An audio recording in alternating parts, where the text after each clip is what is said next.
is now called to order. Sharon, would you please call the roll? As a reminder to all in attendance, this meeting is being recorded and live streamed on the county's YouTube page. Calling the roll, Mr. Hauser. Mr. Hauser is absent. Mr. Jones? Here. Mr. Kelly? Mr. Kelly is absent. Mr. Schlepper? Mr. Schlepper is absent. Ms. Simon? I'm here. You do not have a quorum. However,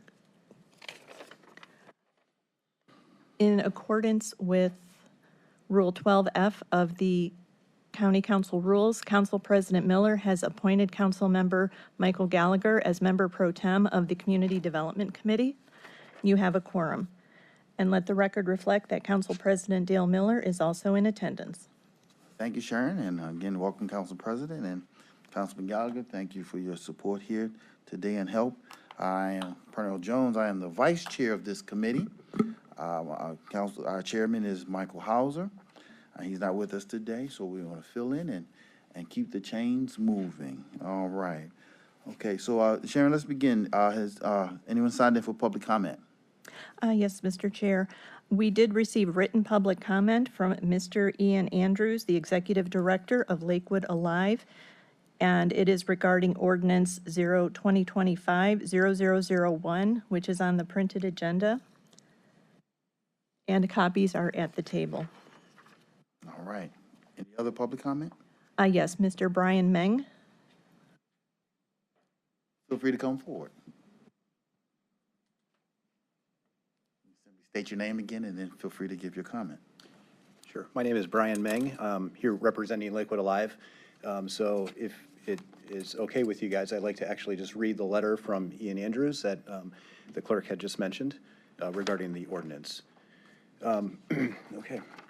So Lakewood Alive, as a nonprofit community development corporation in Lakewood, has been the grateful recipients of CDSG grants over 3 times to support the 3-phased Warren Road Streetscape program. We have terrific partnership with our local government, and prior to each application, we collaborated and partnered to ensure our application was strong, with the nonprofit taking the lead.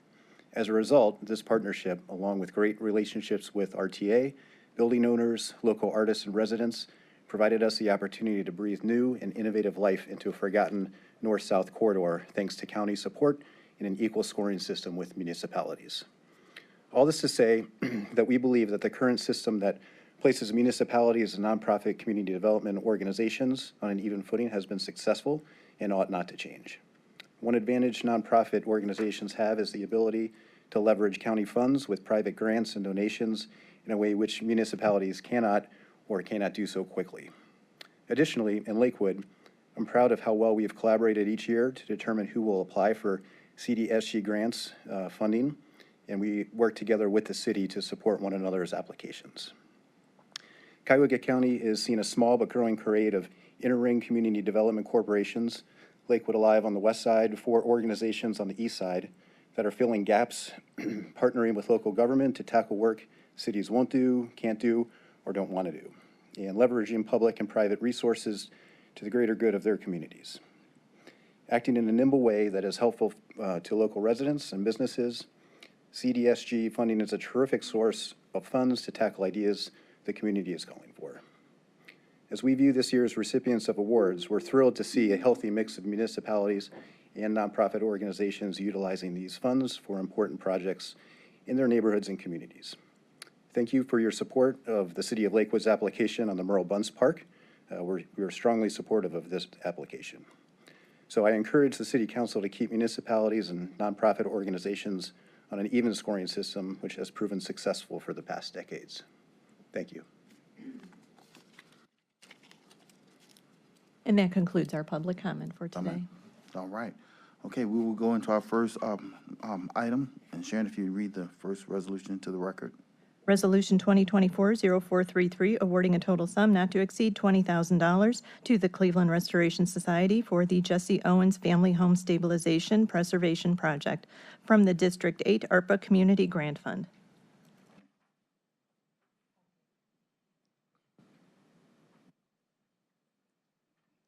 Hello, my name is Margaret Land. I'm the Director of Preservation Services at the Cleveland Restoration Society. We are here today to request funding for this very special project. Late in 2023, the property owner of this house that was the Jesse Owens family home came to us through our community partner, Reverend Brian Cash at East Mount Zion Baptist Church. They asked us to help see how we could bring a larger vision for this home into reality. The homeowner has voiced his desire to see this house become a community asset, possibly a house museum that tells the story of the Olympic athlete Jesse Owens. So working over the past year, we have locally designated the home as a City of Cleveland landmark, and now we are looking at what serious next steps can be taken to move the property into nonprofit ownership and do the appropriate redevelopment of the home to become possibly a museum or some sort of community asset. Next, oh, I can do it myself, thank you. A little bit about our organization before we give you some details of the specific project. We are a nonprofit for historic preservation in Cleveland and Cuyahoga County. Our mission is preserving, protecting, and celebrating historic buildings and places that foster vibrant and inclusive communities. We are over 50 years old, having been established in 1972, and we're headquartered in the Sarah Benedict House, which is located on Prospect Avenue in Midtown. We have a $1.8 million operating budget, there are over 30 trustees, about 25 staff members, and a membership of 500. We have a variety of programs that address historic preservation in the area, and it was through our Sacred Landmarks Assistance Program that we developed a strong partnership with East Mount Zion Baptist Church, and then subsequently through their Lifeline program where they distribute food and necessary items in the neighborhood, that they became connected with the homeowner at Jesse Owens' house, and that's how this initial project bloomed. We also have a strong history of managing grant dollars and other funding that goes towards our variety of program areas, and with a specific concentration on African American cultural heritage in the city. We're just now wrapping up $1 million in grant funds from the National Park Service for the exterior restoration of Corey United Methodist Church. We also have established an African American Civil Rights Trail in Cleveland, where we're working with the Ohio History Connection to install the historic markers in a variety of places in Cleveland where civil rights history was made. The county has been a partner with us in that program, and we hope to expand our period of significance to include such a marker at the Jesse Owens house in the near future. The county has also partnered with us since the inception of our Heritage Home Program, which is a program focused on residential properties across the county. It's been in operation since 1992. We offer free technical assistance and guidance to homeowners who have properties that are 50 years old or older. And then partnering with both Key and Third Federal banks, we also have a very low interest loan that the county has helped us to offer to anybody in the participating municipalities for home improvement and repairs. So over the last 32 years, that program has resulted in 24,000 cases of technical assistance, over 2,000 loans valued at $82 million in property improvement, and it is currently available to residents in 45 municipalities in the county. And then finally, we have a good history of property stewardship through our Historic Properties program, whether it's taking homes in Shaker Heights through receivership, doing some stabilization, and then turning those over to responsible developers and homeowners. Or currently, we are property owners of 8 houses on historic Newton Avenue, where we managed longtime tenants and brought in new responsible renters after doing property renovation, or our partnership with the Cleveland Municipal School District and Councilman Polensek to redevelop Longfellow School into senior housing. And through all of these projects, we have assembled a task force of experts that help us to get this work done. And so that is what we're proposing to do with the funding that we're requesting today for the Jesse Owens house. The house itself is located at 2178 East 100th Street near Cedar Avenue. And as I mentioned, we had it locally designated as a City of Cleveland landmark last year because of its important historic significance. The house was home to Jesse Owens' family from 1934 to 1936, some of the most important times in his Olympic career. This is when he went to Berlin and earned his 4 gold medals and just achieves, some of his greatest athletic moments there.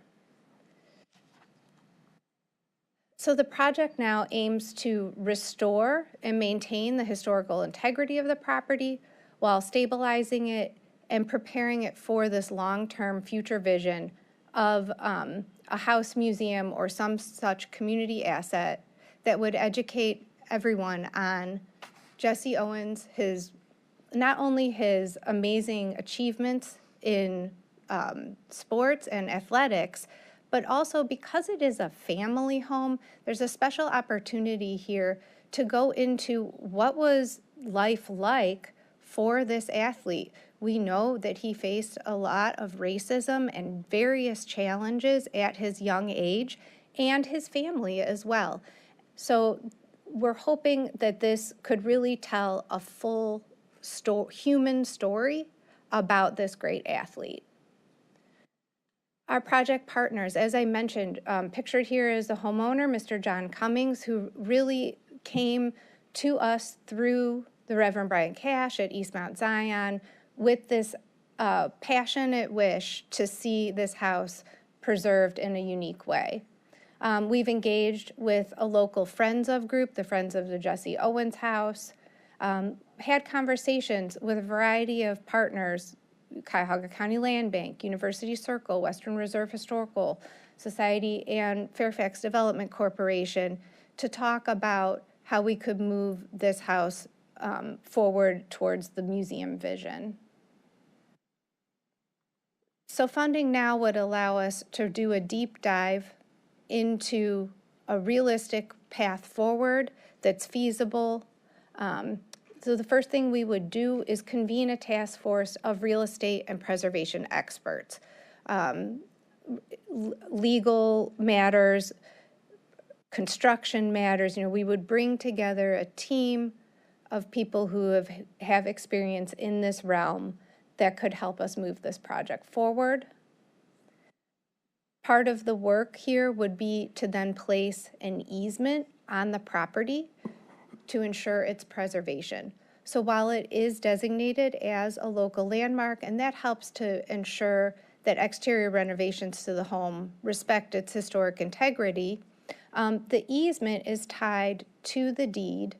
And so no matter who owns the home or what the fate of the future is, fate in the future is of the home, that easement would protect it.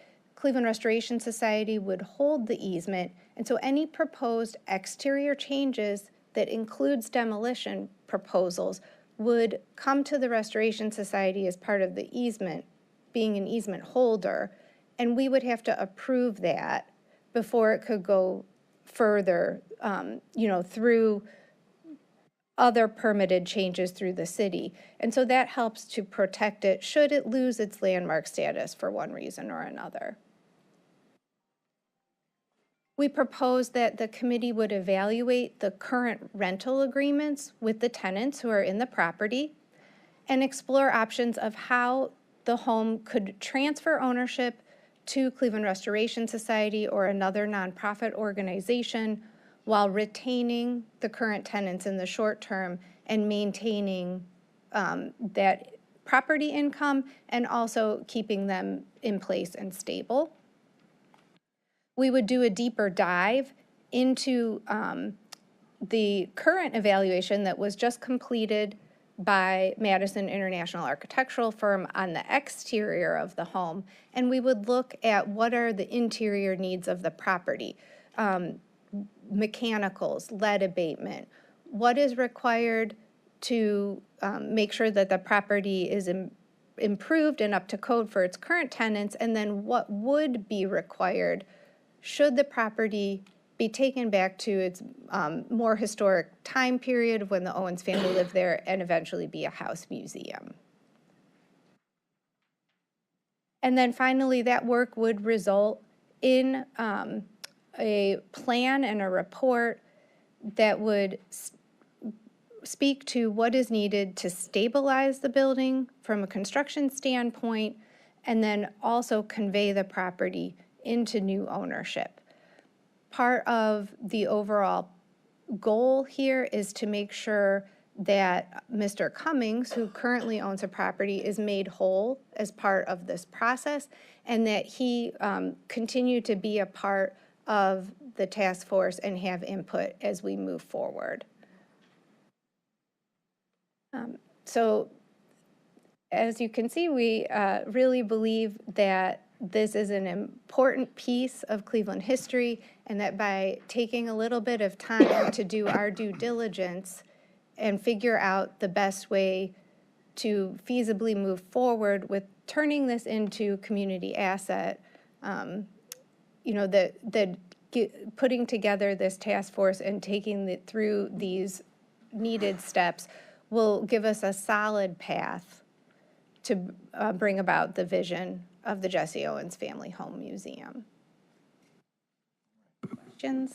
Thank you for the presentation, Ms. Land. And first, I'll just say that we all know the importance of Jesse Owens to this community, and to have found the home that he was in, and the opportunity to restore it, I think is a good thing. And I'm happy to be a part of the project. So I'll take a moment. I'll open up the floor to the committee. Are there any questions? Councilwoman? Yes. Didn't get your name. I was late. Sure, it's Margaret. To the chair, to Margaret. I just want to understand the family. There are families that live there now, and once you preserve it and turn it over to kind of like a museum, will they still remain there? So that's part of what we want the task force to look into. Feasibly, we know that house museums are challenging to maintain and to keep as income producing. Since this home is multifamily, we want to look at, could half of it be a house museum and the other half, you know, retain tenants or renters or be income producing in some way in the future.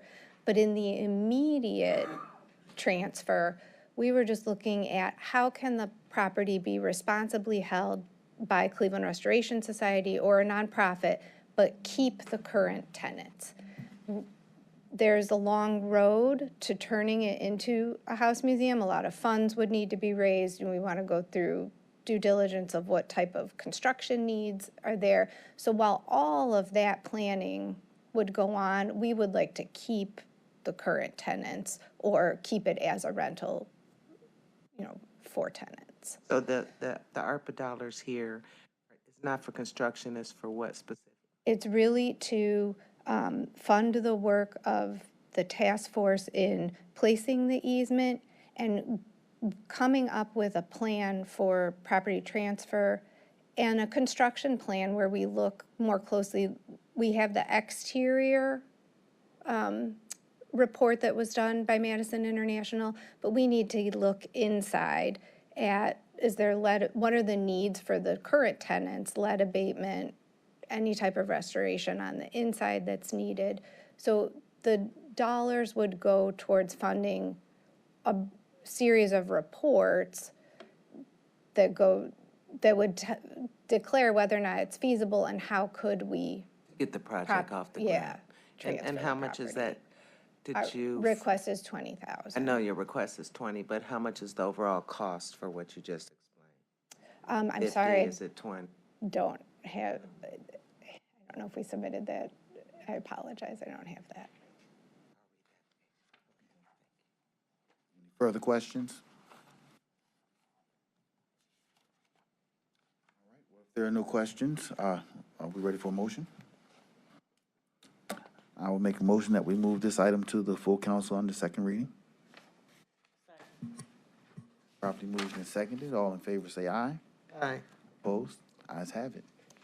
Thank you so much.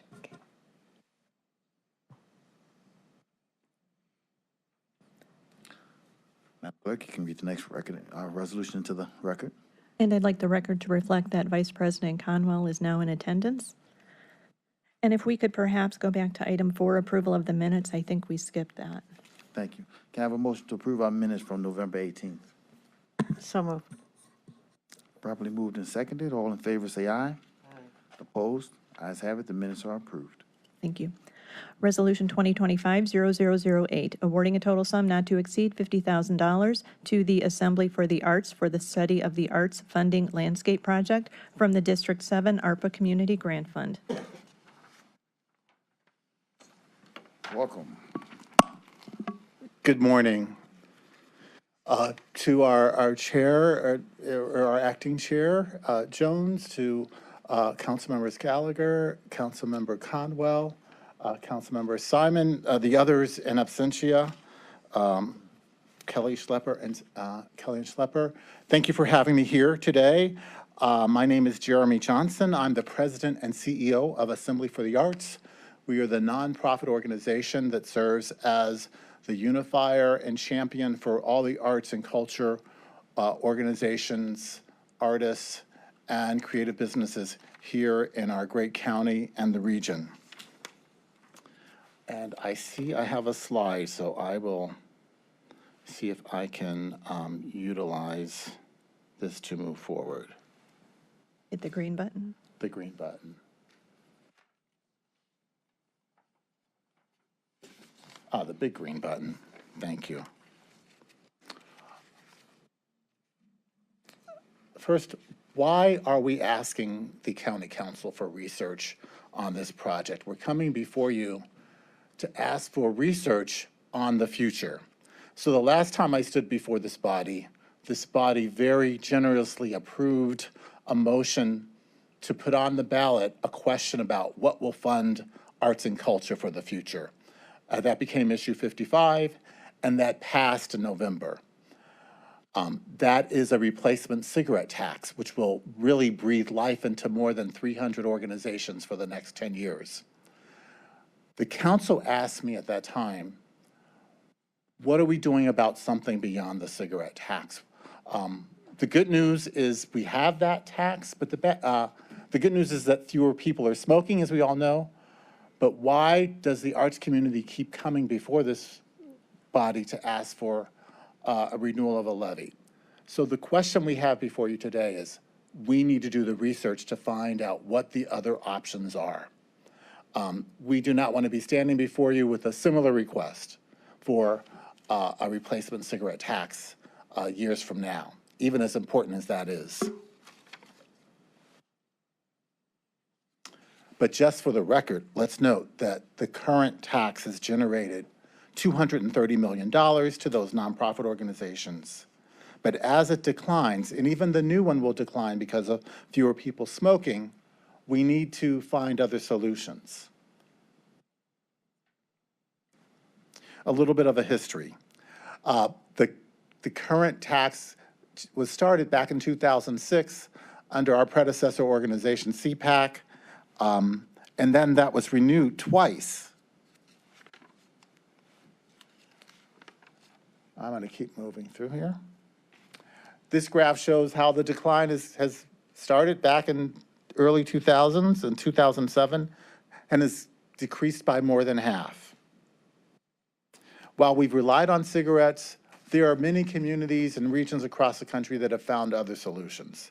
So the research that we're proposing will ask a number of questions. Number one, how can we bolster the arts and funding landscape? for that future sustainability? Number two, what would be the ideal number or numbers to support all of these organizations? We know when the cigarette tax started, it was $20 million. What is the proper number? We need to do the right research to find that out. And thirdly, what are the national trends? What are the best practices for public arts funding? And as we looked at places from Chicago to Arkansas to Delaware to New York, there are some other, to Minnesota, there are several other things that are happening with partnerships, public and private, that we can look at, and we want to do a deep dive on this for the next 12 months.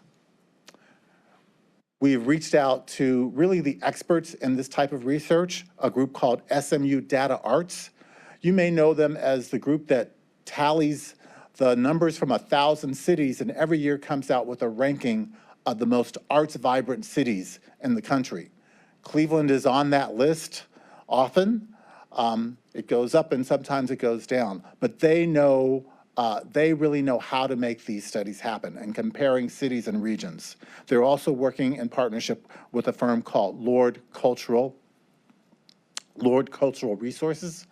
Together, we will be leaning on them and our local community through assemblies, gatherings, tons of research with our government agencies. We will make our results known to this body so that we can plan for a big future. It's no mystery to this group how the pandemic affected Cleveland in so many ways, especially our arts and culture. As we move forward, as we return from that, what can we learn from these other regions? What can we learn from the landscape of the arts and how it is funded by public and private? So that is our request today. And I would be remiss if I didn't thank Councilman Conwell for inviting this proposal to come before this group. I appreciate that. Assembly, we have a long history of working in partnership, public and private, and we're here ready to do the work. I'm happy to receive any questions. All right. Well, first again, congratulations on all your hard work on issue 55 and much success there. I'll open things to committee. If the sponsor has anything you'd like to say. Council Chair, no, I appreciate the research and having to come up with other sources to fund this endeavor. I think we talked last time, there's some pushback on using cigarettes, people who smoke to fund the arts. And I just want to point out when we use, and this is not a criticism, but be careful how we speak, because to say we're breathing new life into this levy or into this, cigarettes take the life and they take breath. So it seems to me that we just have to be careful. I want to be careful how we talk about this, because I heard from residents who family members have died from smoking. They oppose this, and we here all supported it, but I just want to be careful how we phrase this. And when you do your research on this, which you're going to be doing, I hope that will come into the mix on the marketing and to be really careful with the public and how we phrase things. So I wanted just to say that. Through the chair to council person, thank you for that. Well taken. Okay. Any other comments or questions? Through the chair to Jeremy, just a comment. I think that this has been a discussion that since this inception of this new county government, that we saw the decline in the cigarette tax, and that many of us were asking the question, well, how are we going to sustain this as people are getting healthier? And so I like this endeavor. I think it's something well spent for the ARPA dollars, so you can do the research and find out other ways that we can continue Cuyahoga County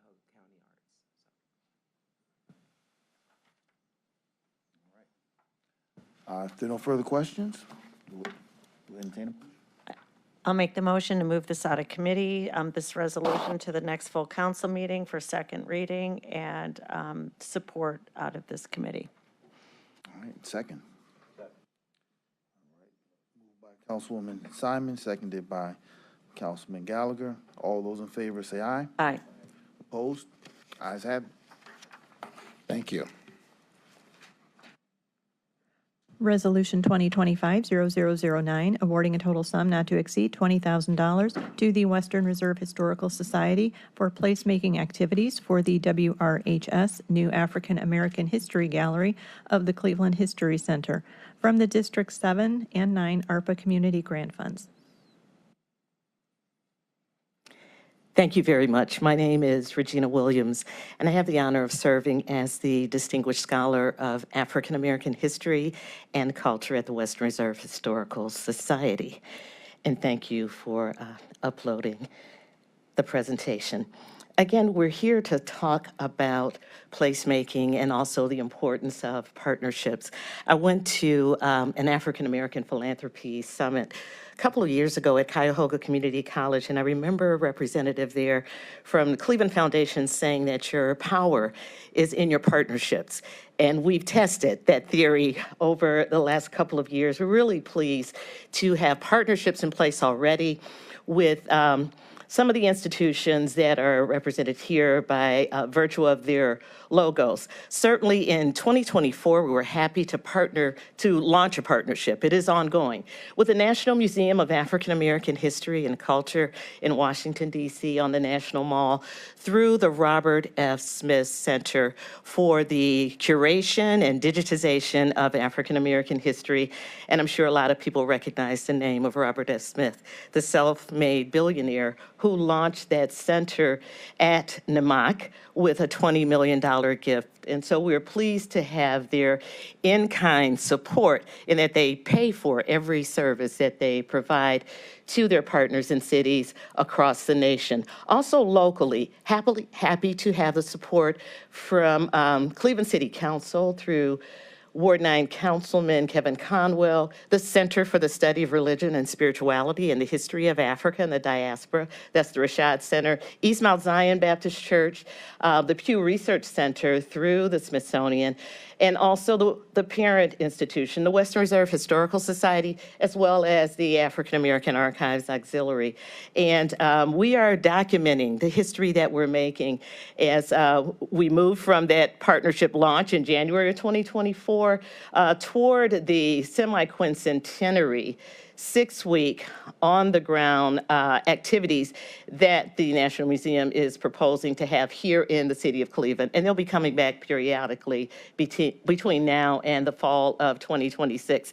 You can find out more information about that on the website that we created for the partnership. That's the CLE blackhistoryandculture.com site. Just to borrow some of the language from the proposal document, don't want to try and read it all, but certainly to touch on the topics that are included here in bold. We're requesting support for strategic planning and work with a professional consultant who will bring in individual citizens from the surrounding community, professionals who are working in Cuyahoga County to work with us creatively and collaboratively to make sure that this new place that we dedicated on September 7th, 2024, the first African American history gallery space in the 158-year history of that institution, that it is warm and welcoming, and not just that space, the reception area outside that gallery there in the historic Bingham Hanna Mansion, but also on the grounds, especially the African American Art History Walk along East 108th Street between Magnolia Drive and East Boulevard, and that has been very well received. One of the other things we are asking support for is the Buy the Book series that calls to the attention of the citizens of Cuyahoga County, new scholarship. New as within the last 10 years. But certainly there are 4 books that are part of that series this year. The first one that we will go public with in February is the biography of the late great Congressman Louis Stokes. It's called The Gentleman from Ohio. This is the centenary of his birth. He was born February 23rd, 1925. That's fourth Sunday. We're going to, again, announce publicly that we are encouraging people to use library copies, perhaps purchase their own copies, and read with us and participate in a series of free community-wide discussions about that particular book. And so again, it's part of our effort to turn the museum inside out, if you will, in the effort to work with the community on placemaking and creating welcoming spaces. I just want to go quickly through a series of images for this presentation. This is, as you will probably recognize if you've visited the Crawford Auto Aviation Museum on our campus, this is the entrance to the gallery spaces at the Cleveland History Center located on East Boulevard. We talked also about the reception area outside the African American History Gallery. So this is the view from the window that looks out on the Hanna Gardens at the Bingham Hanna Mansion where the gallery is located. It's a popular place for weddings and other special events by community members, weather permitting, here in the city of Cleveland. This is the room in the Bingham Hanna Mansion before the transformation to the African American History Gallery, where the exhibitions are going to be presented to the public. And so it was, as you can see, it's a beautiful, beautiful space, I think, from the hardwood floors to the ceilings. But it was a dark place, not very kid-friendly, I can say, because the furniture was all antique, very beautiful. No one could touch it. No one could sit on it. All of that beautiful furniture has been moved into storage along with the sculptures that we're seeing there in the summer of 2024 as we spread the word throughout the community that the new space would be opening on September 7th. 2024, and the first exhibit would continue through August 31st. This is an image of the ribbon cutting for the dedication of that space. On the evening of September 7th, you see 4 of the 6 featured photographers for the History in Their Hands exhibition. Proud of the fact that ours is, for this first group of contributing history makers, a very intergenerational group ranging in age from about 31 to definitely 91, with the contributions from Mr. Charles Jackson Pinckney, who is a master photographer and photojournalist and painter. This is just a picture of the current gallery space, History in Their Hands, Black photographers in Cleveland, Ohio, 1968 to the present. I'm sure everyone realizes that 68 is a red letter date in the nation's history, the year in which the Reverend Dr. Martin Luther King Jr. was assassinated, the year of the Glenville Uprising in the summer of 68, but also significantly the year of the election of the first Black congressman from the state of Ohio in the person of Congressman Louis Stokes. So we feel justified in seeking funding to encourage people to read his biographical study and to talk about the significance in this 60th anniversary year of the passage of the Voting Rights Act of 1965. So there were really some heady times in the 1960s. A lot of that history is reflected, in the photographs that's part of this first exhibit. As far as that reception area is concerned, that's a space where we can have temporary presentations. We had our first one on this past Monday as part of the Open Museum Day for the Martin Luther King Jr. celebration. We had 3 painters come in and also one of the master photographers, Mr. Michael Lilly. You see here an example of one of the photographs. This is Jamaican reggae star Bob Marley. That's by Rock Carpenter, one of the painters who displayed his work on Monday afternoon. And also the photographer standing next to that work is Mr. Giorgio Sabino III, who is the documentary photographer helping us gather all the information that we share by way of the Smithsonian Cleveland partnership. We dubbed this space, it's not official, I've still got to check with the board and our president and CEO, but we're calling it this week the 3M Garden Gallery, and the M stand for Muse, because we want to be inspired. Meetings, we want people to come into the space and share their thoughts on what they'd like to see going forward and more. We'll have some room to grow, see what the residents of Cuyahoga County want to have in that particular space as we move forward. But it is a permanent gallery space as far as the African American Gallery. dedicated to African American history. This is just the team of photographers and visual artists who work with me to make Monday's program a success. For the record, just like to state that we had more than 1,000 people come through the space on Martin Luther King Jr. Day. Also want to say, as far as the By the Book series is concerned, certainly The Gentleman from Ohio is the first of the 4 books that we're presenting. The second one will launch publicly, ideally in Women's History Month, March of 1822. That's the date we associate with the birth of Harriet Tubman.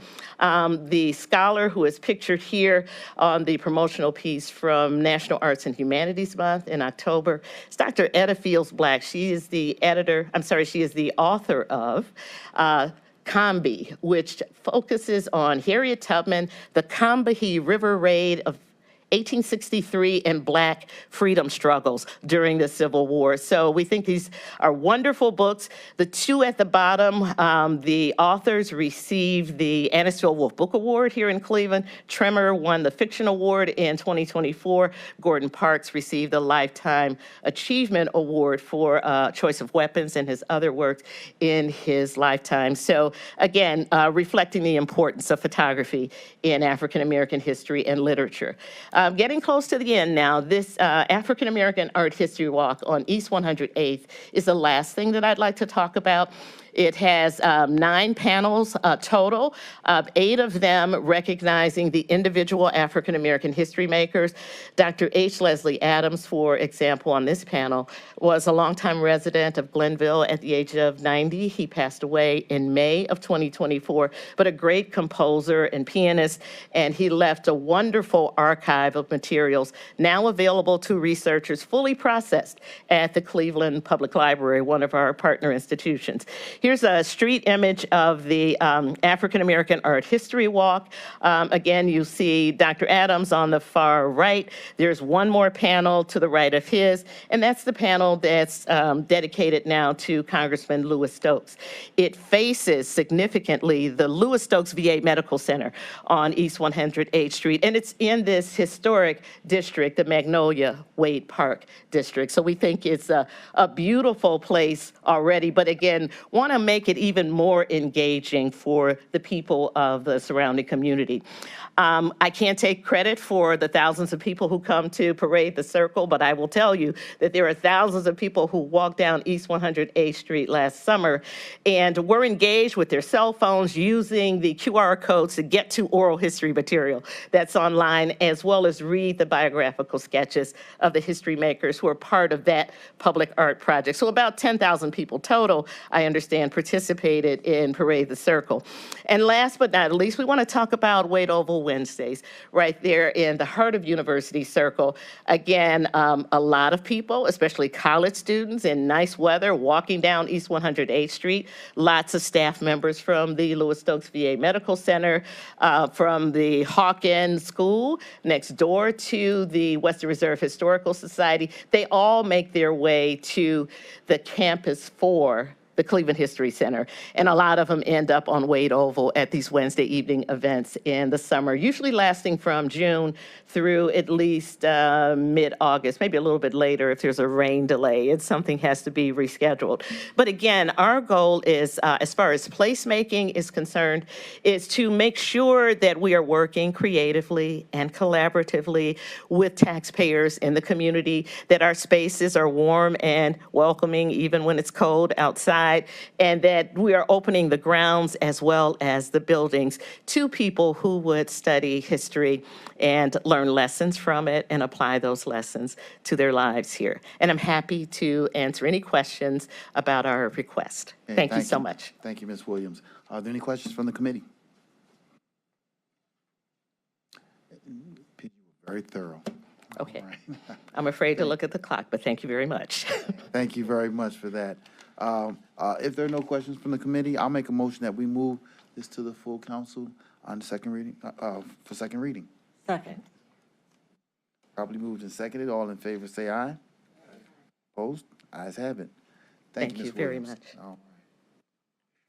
Resolution 2025-0010, awarding a total sum not to exceed $15,000 to the Greater Cleveland Association of Black Journalists for the National Association of Black Journalists 2025 Convention and Career Fair from the District 7 and 9 ARPA Community Grant Funds.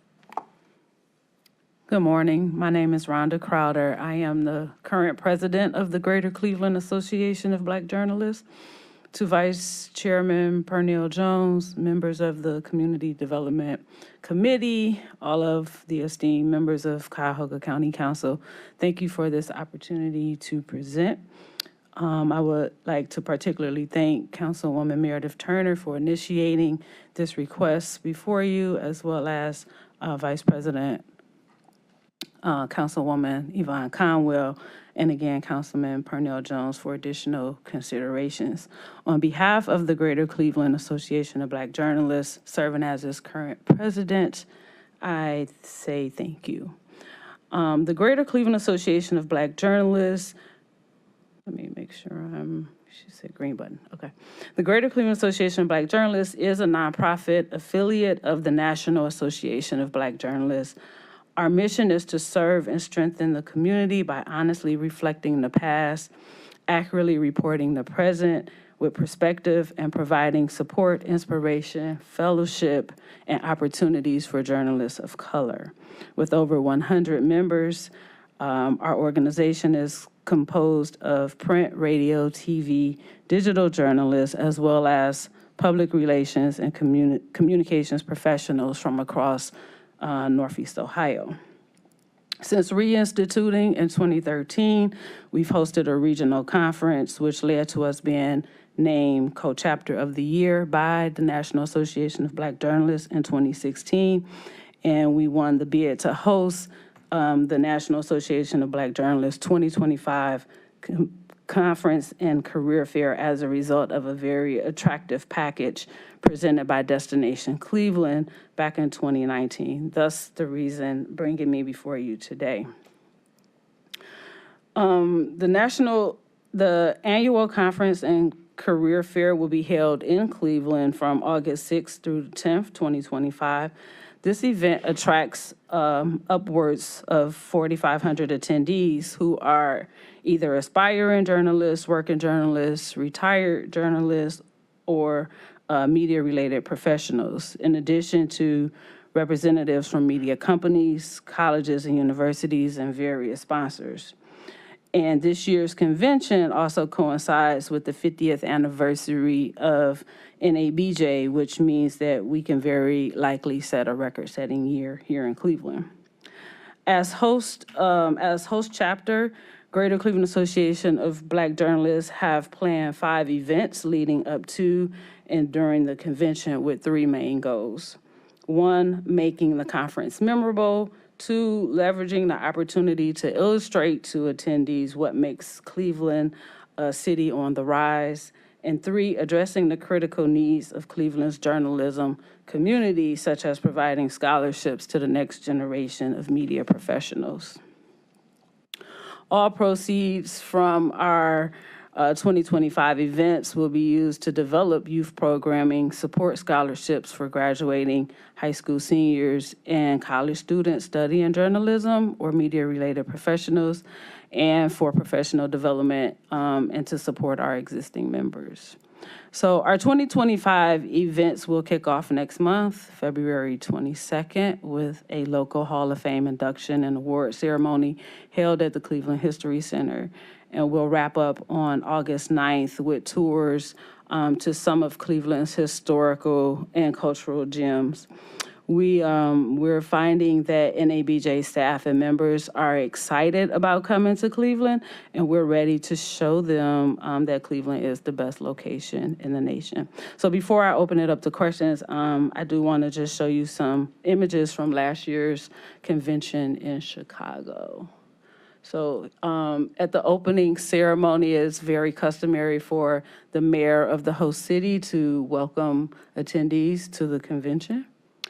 We always have a number of media outlets that are on site conducting interviews and hiring people. There are a number of jobs that are attained during our convention. Lots of young people come to the convention in search of employment opportunities. So our biggest demographic of attendees is college grads and emerging professionals. And this is just a sense of how big the conference is, how many people are in attendance. We have a lot of established journalists, recognizable names in journalism who attend the conference. And again, just some more crowd shots from the conference. And there are lots of breakfasts and panels and workshops and discussions about issues related to journalism, and particularly black journalists during the conference. And I would like to open it for questions. All right. Thank you for the presentation, Rhonda. You're welcome. I'll say a mentor once said to me, as an elected official, he said, you can't compete with those who buy their ink by the barrel. And I found that to be true. So I am truly grateful for over the years, all that you have done in this space. So with that being said, I'll open up to committee. Is there any question? Yes, through the chair to Ms. Crowder. These ARPA funds are specifically because you had laid out a whole host of events that will, thank goodness, come to Cuyahoga County. So these ARPA funds are explicitly for the, what?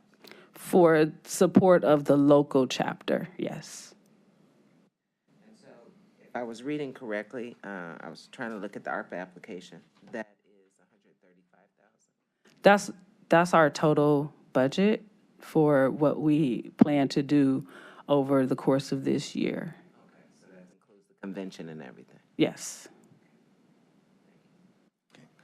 Any other questions from the committee? If not, what I would like to do, just because of the importance of what you've done, what you do, I would like to add 5,000 as well to this from my ARPA dollars. So I'll have staff work on that. And Thank you.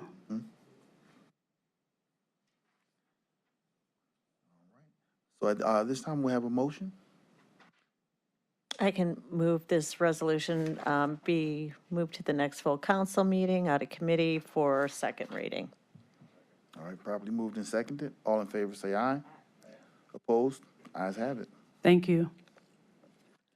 Resolution 2025-0012, awarding a total sum not to exceed $10,000 to the National Rites of Passage Institute for cultural community engagement events from the District 9 ARPA Community Grant Fund.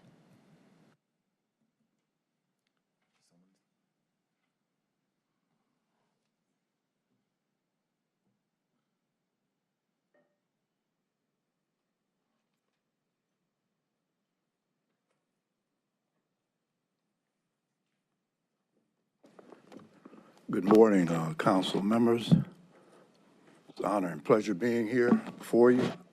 My name is Paul Hill Jr. I am the founder and executive director of the National Rites of Passage Institute. I'm also, for the past 40 years, been a resident of East Cleveland, Ohio. I retired in 2011 after 30 years being the executive director of the East End Neighborhood House, which is one of the largest and oldest next to Friendly Inn, because I know Jerry Burns may not be here with us, but she always took pride in being the oldest, so I want to recognize being the second oldest and largest neighborhood center settlement house in Cleveland. I come before you this morning requesting ARPA dollars for a series of engagement that offers access to the arts and culture in a low-income setting, basically being East Cleveland, Ohio. As I said before, I've lived in East Cleveland for 40 years. I've been married for 56 years. We've raised 7 children, and I have 10 grandchildren. East Cleveland is very special to me. Even with all the negative press, there's a lot of good things that are in East Cleveland, and they come out of East Cleveland. One of the things relative to these cultural art engagements that we would like to have in East Cleveland, and we have been having them over the years, just to bring and develop a sense of community among the families and community in East Cleveland. There's a lot of good people in East Cleveland. I'm very proud of East Cleveland and what we have accomplished and done, contrary to some of the negative things that, yeah, they do exist, but I would say the positive outweighs the negative. Again, it's very important for us as part of the National Rites of Passage Institute. Let me say a few things about the National Rites of Passage Institute. It's been in existence since 1983, and where it started was in East Cleveland, Ohio, where we were in the East Cleveland Public Schools. We ended up expanding to the Cleveland Public Schools. We had our first national conference for the National Rites of Passage Institute, which was called Simba Maleka back then in East Cleveland, where we used to have a YWCA, which we don't have anymore. But East Cleveland has been very important as far as the National Rites of Passage Institute is concerned. Rites of Passage, what is that? Rites of Passage is something that our ancestors did as far as regenerating family, regenerating community. It's looking at the 5 seasons of life that we go through and preparing us as we make the transition from childhood to adulthood, to becoming an elder, to becoming an ancestor. So we take that very important. Some of the things that we've been able to do with the events that we have had in the past, and we would like to use the ARPO dollars for such, 3 particular events in the future, being 2025. Under the National Rites of Passage Institute, we also have the Greater Cleveland Kwanzaa Alliance, which I am a co-founder along with my wife and Doris Willis, who we just lost, and we're going to have her funeral on the 31st. But again, it was an organization to highlight and to plan for not rites of passage, but Kwanzaa over the 7 days at the end of the year. Kwanzaa being a harvest festival where we come together at the end of the year to prepare for the new year. The Greater Cleveland Kwanzaa Alliance being under the National Rites of Passage Institute, we just had our 40th anniversary celebration of the Greater Cleveland Kwanzaa Alliance, because we work very closely with the East Cleveland Public Library. And that's one of the assets that we have in East Cleveland, along with the Forest Hill Park, which is another asset. And these 3 events that we have planned for 2025 will be in partnership with the East Cleveland Public Library, as well as the city of East Cleveland as far as the use of Forest Hill Park. What I brought along was we had our 2024 celebration of Kwanzaa on the first day, being the 26th, and we had over 200 people from East Cleveland as well as the greater Cleveland area, and we're very proud of what took place. What we have been able to do in the past, we've been able to bring in individuals in East Cleveland, as well as making them available to Cleveland as far as individuals that the general population wouldn't come in contact with workshop and events, community events that we've had at the East Cleveland Public Library. Individuals such as, some of you probably heard of Paul Coates, the father of Ta-Nehisi Coates. We brought him in to talk about Black Classic Press, which is the second largest independent Black bookstore in the United States. We brought him in. He had a conversation with the general East Cleveland population, as well as greater Cleveland population also. We also were able to bring in Hakeem Matabutu, who is the founder and president of Third World Press, which is the largest Black independent publishing company within the United States. We've been able to bring in Dr. Robert Hill. He wrote a book called Strength of Black Families, so he had a conversation with families in the community in East Cleveland as well as the greater Cleveland area. So this just to give you an example of who we have been able to bring in to interface and engage with the community, and who we would like to bring in, in the future. So at this time, also, for those that might have an interest, as far as we were able to get funding from the W.K. Kellogg Foundation. They did a documentary on the National Rites of Passage Institute, which, if anybody's interested, I brought an extra copy that you could have. It's a short documentary that we did at the Cleveland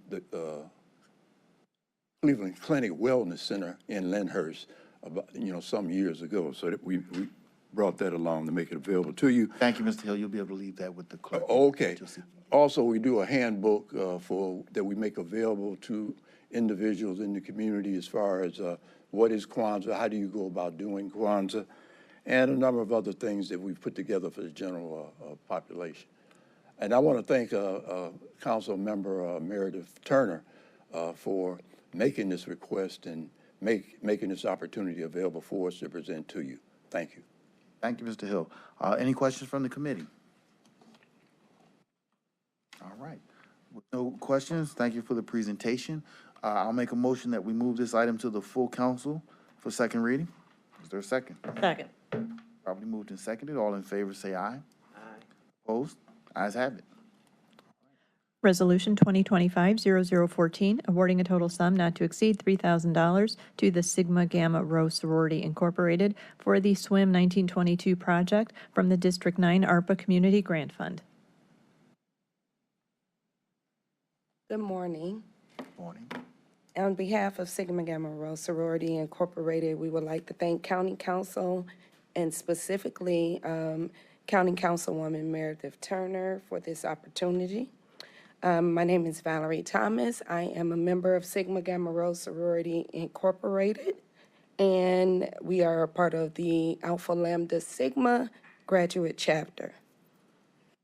Hello, good morning. Oh, goodness. My name is Kayla Thomas, and we also have our, President. You want to introduce? Okay, we have our chapter president with us as well, Anita Laster-Mace.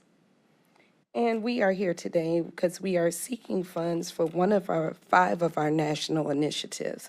We have Project Cradle Care, we have St. Jude, SWIM 1922, Project Big Book Bag, and Souls for Little Souls, which is recently the name has changed, and that name escapes me at this time. But we are here seeking funding for SWIM 1922. Our sorority was founded in 1922 on the campus of Butler University.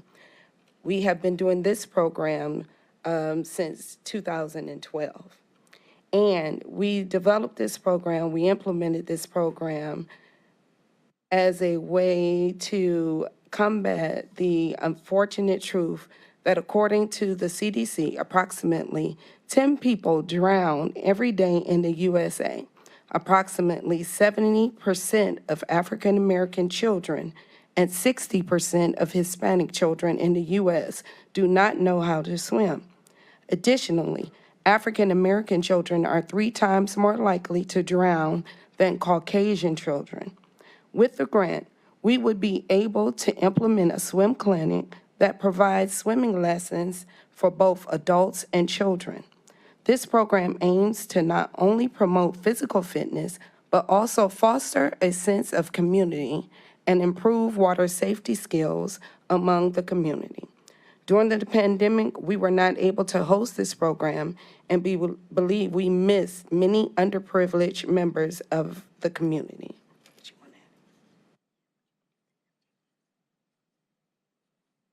The objectives of our initiative are to provide opportunities for youth and adults within the African American community to learn water safety in general and swimming specifically.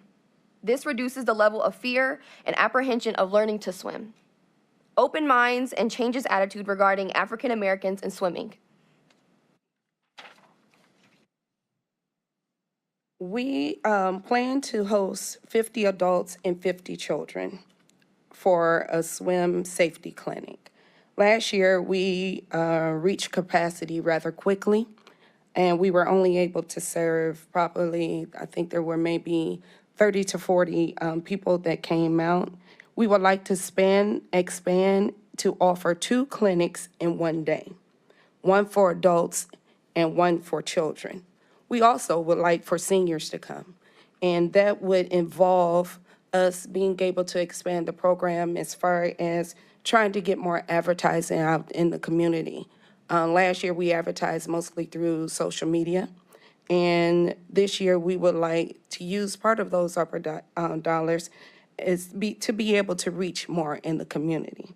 This event is free and open to the public, and we serve those in the city of Cleveland and the surrounding suburbs.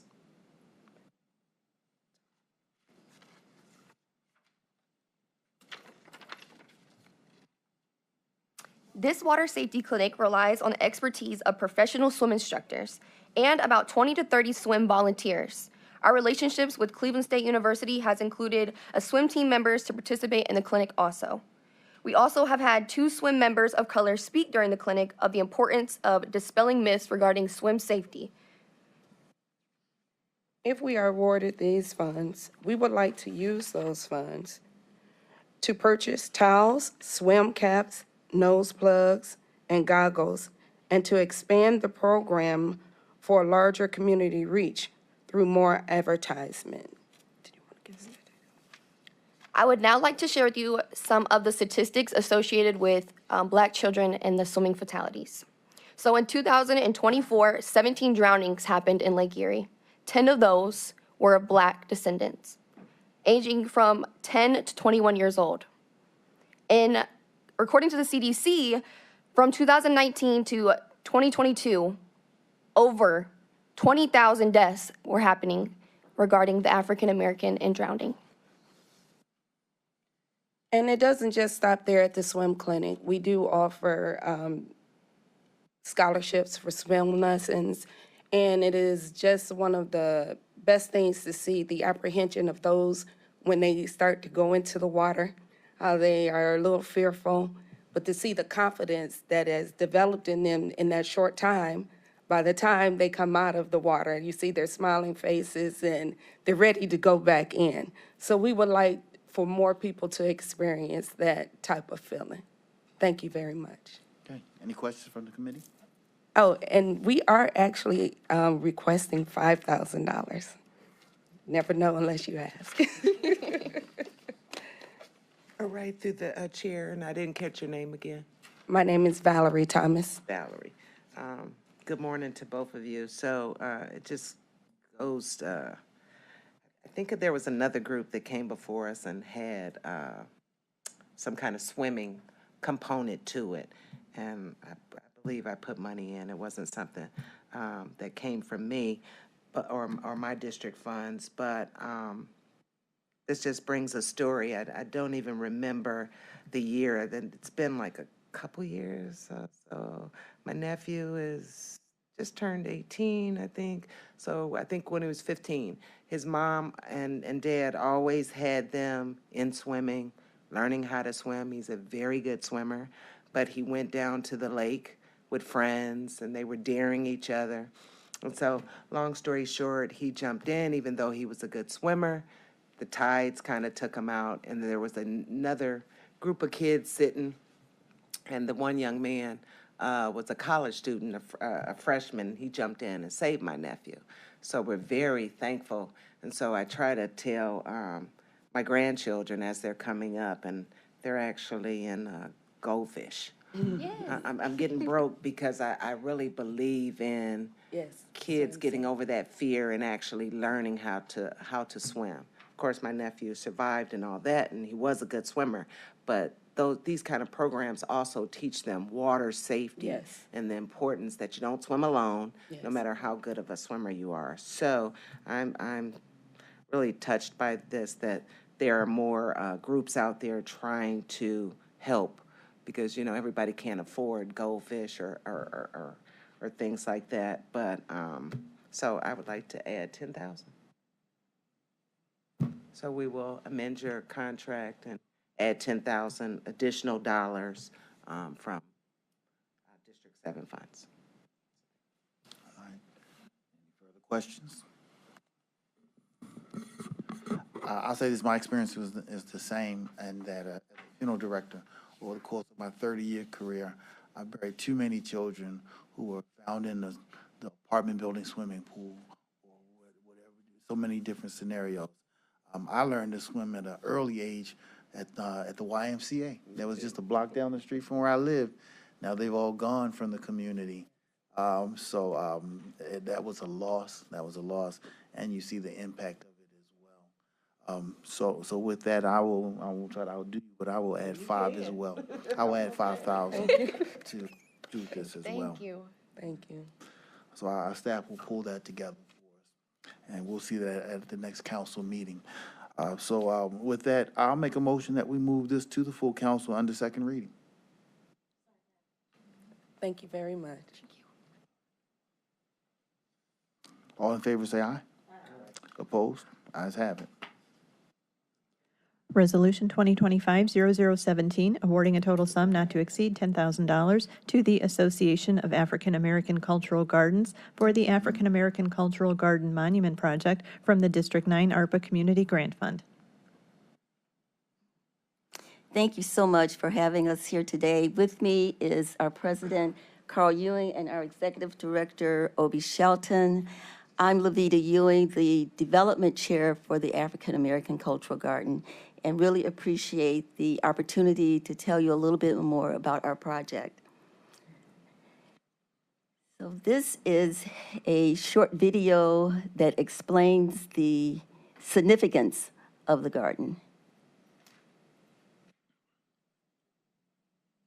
Let's see. I'm not sure. American Cultural Garden, one of the many cultural gardens on Martin Luther King Drive, celebrates the African American experience.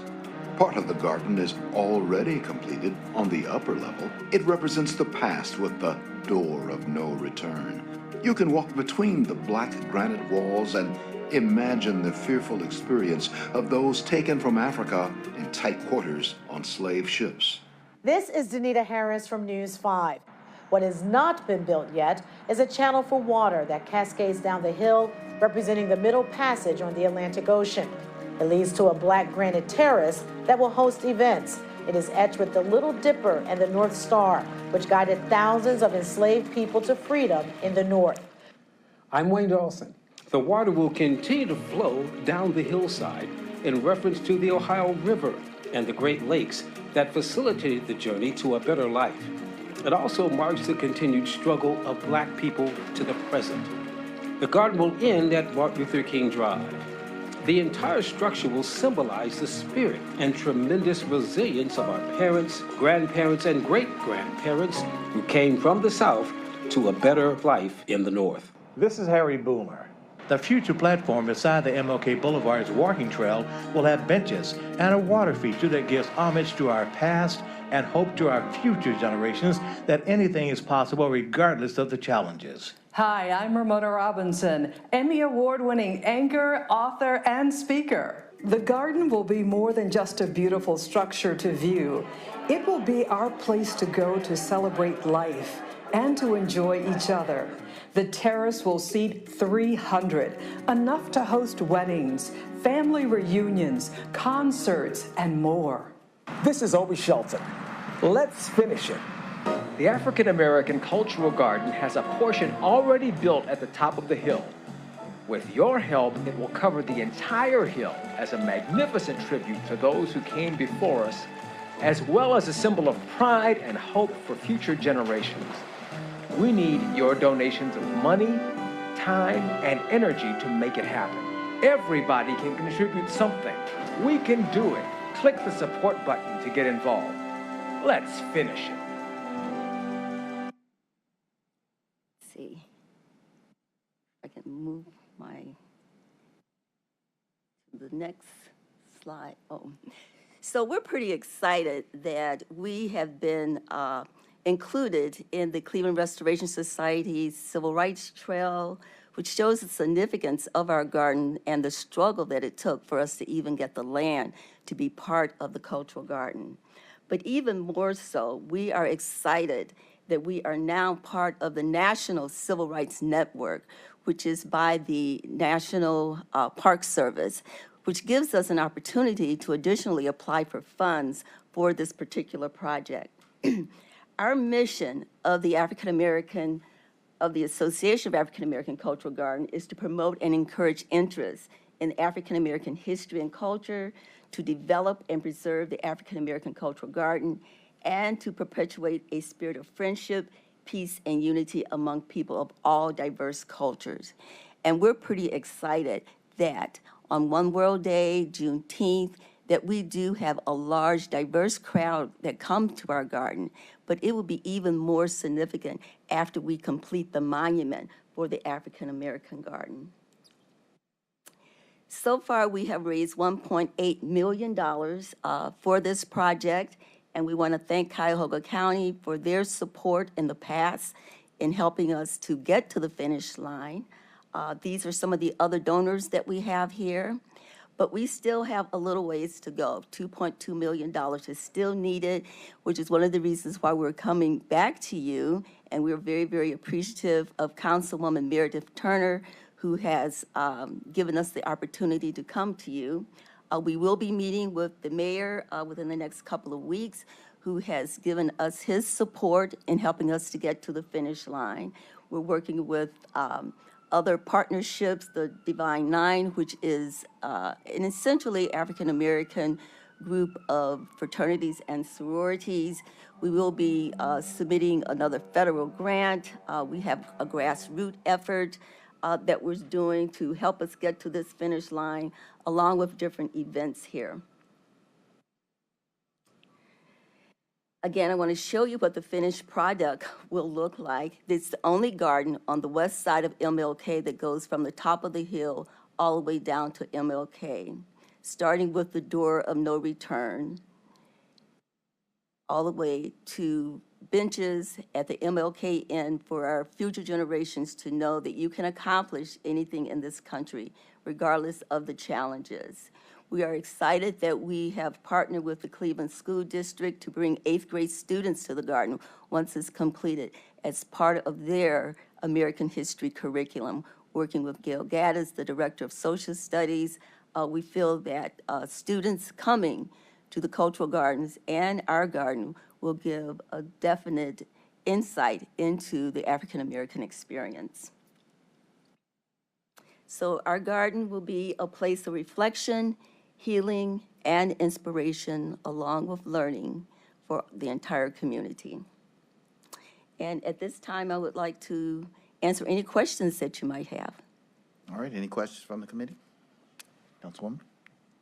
Through the chair to, are you planning on starting construction in phases, most of the various projects in the cultural garden? So the mayor has asked us to have this one last phase. He wanted us to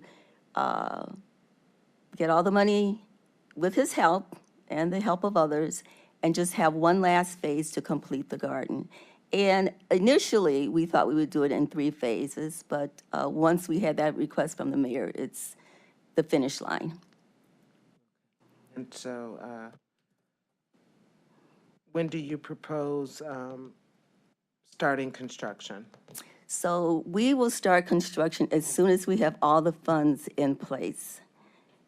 Our goal is to get that by 2025, but when all the funds are in place, we will start construction. And if anyone else has any funds that they feel that they can give us, we will take them. Have you guys applied for the community development funds? We did that a couple of years ago, but we could do that again. Were you successful? No. Don't give up. No. We're committed. Excellent. Any further questions from committee? No, I just, Mr. Chair, it's just a beautiful vision. And I was sitting here, I think 2 years ago when we saw the presentation, and what's happened between, were you here? Yes. I think it's been 2 years maybe. Yes. What's happened between when you were here So last and now in terms of funding? We have added probably about, I would say, $700,000 to the funding. We recently received a grant of $500,000 from the St. Luke's Foundation. We will be meeting with the Holden Foundation again for additional funding. And as I said, the mayor has committed and we will be meeting with him to see exactly how much we can secure from the city of Cleveland. I do recall asking that question, how much the mayor or the city of Cleveland was going to contribute, and you said, stay tuned, and we're still staying tuned. We are still staying tuned, but we did meet with him a couple of weeks ago, and he did assure us that he is working very hard to get us a significant amount of money. From the city? From the city. Great. Through the chair, are you still, as one of your fundraising efforts, are you still collecting the pop tops or the soup can tops? Well, we are still collecting the tops from the cans. Yes, that was successful, but the cost of silver, or I don't know, it's not silver, but the stainless steel, has gone down considerably.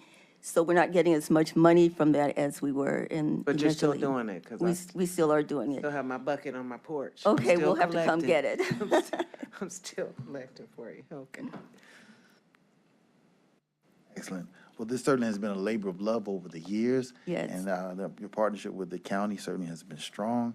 And we look forward as the dollars come. I have no doubt that we're going to reach the amounts that are necessary.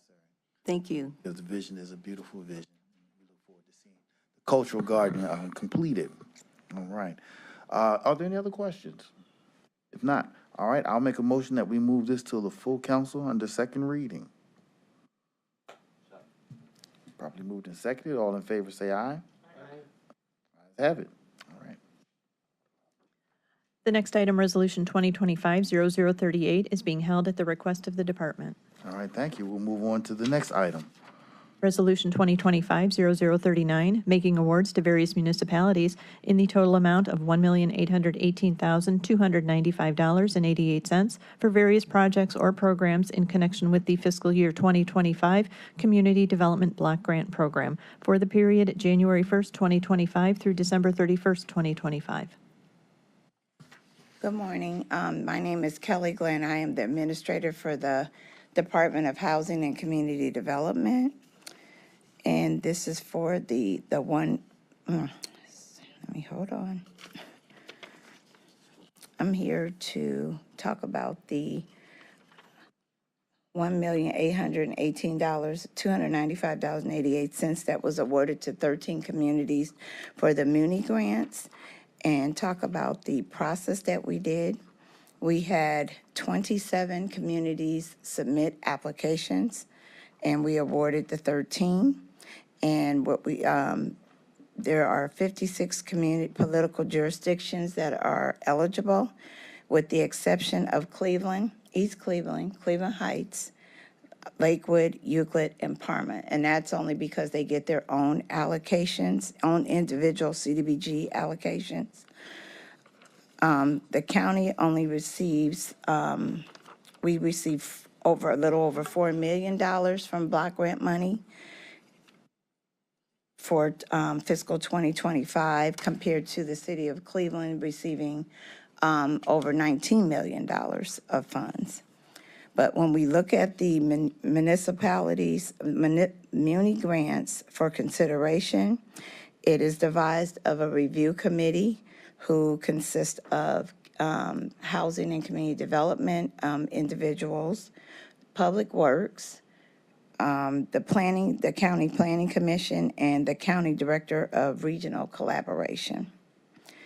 And all of those individuals take all the applications and they review them, and then we collectively come and score the applications. We look at the description, the feasibility, and the implementation of those particular projects.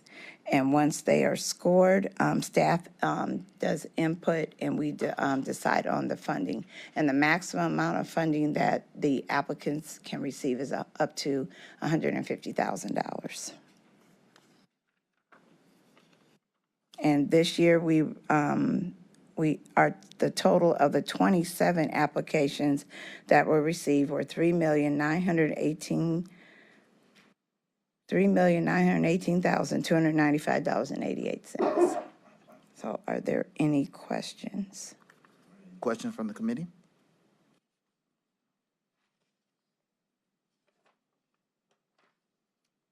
Well, thank you. If there are no questions, I'll make a motion that we move this to the full council for second reading. Thank you.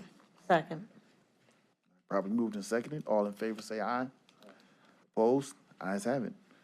All right, thank you, Ms. Glenn. Resolution 2025-0040, making awards to various municipalities and agencies in the total amount not to exceed $1,648,012 for various projects or programs in connection with the fiscal year 2025 Community Development Supplemental Grant Program for the period January 1st, 2025 through December 31st, 2025. Is someone to speak to this item?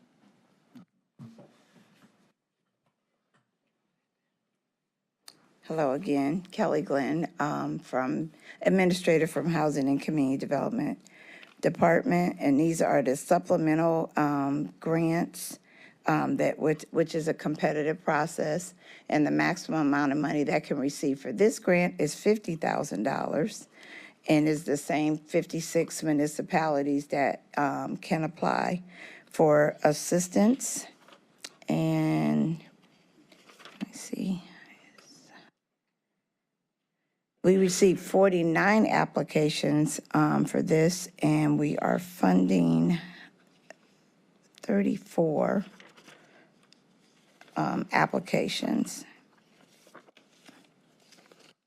for this, for the supplemental grant. And the total is, I think I'm getting my papers mixed up here, sorry.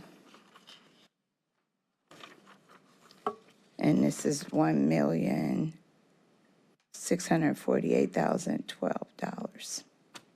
So, and this these applications are, the contractual agreement will be from January 1 to December 31st of 2025. Are there any questions? Questions? I have Ms. questions. Armin? Should I go? Sure. I have questions about whether there's money left over from the last grant cycle. Generally, if there's any funding left over, we put that into the pot as well. If any of the previous awardees didn't use all of their funds, then we put that back in. But this time, we didn't have any funds left over from calendar year 2024. Now, do you still have restrictions about when the funds have to be used by the recipient? Yes, they have to use them by December of 31st of whatever particular year that is. And what happens if they can't complete the project by then because of circumstances beyond their control, for example? And usually what they do, we are in constant communication with the awardees, and if they can't use those funds, we ask them why, and if we generally will give an extension. Okay. Most of the time, it's like three to 6 months, based on what type of project it is. Okay, that's it for now. Councilwoman? Through the chair, just wanted to know, when will the new cycle start? For new projects? For new applications. I am proposing, our department is proposing to start the process a little early this year, so we will hope to have applications ready by April. And when will they go through the process? We generally, we'll probably start scoring in June. And so then they're generally come before us again, like December or Yes, because this time we started earlier this time, and we had everything, we were reviewing applications in November. I'm wondering if I can get a list of, you said 34 were awarded out of 49? Something like that? Yes, it's something like that. Would you be able to provide through our staff, which I think you might have already, the applicants? We have it. I figured we do. Okay, thank you. Can you tell me what number 24 award is for $50,000 to an MPAC Cleveland partnership with Rivers in the Desert? What is that? If you know.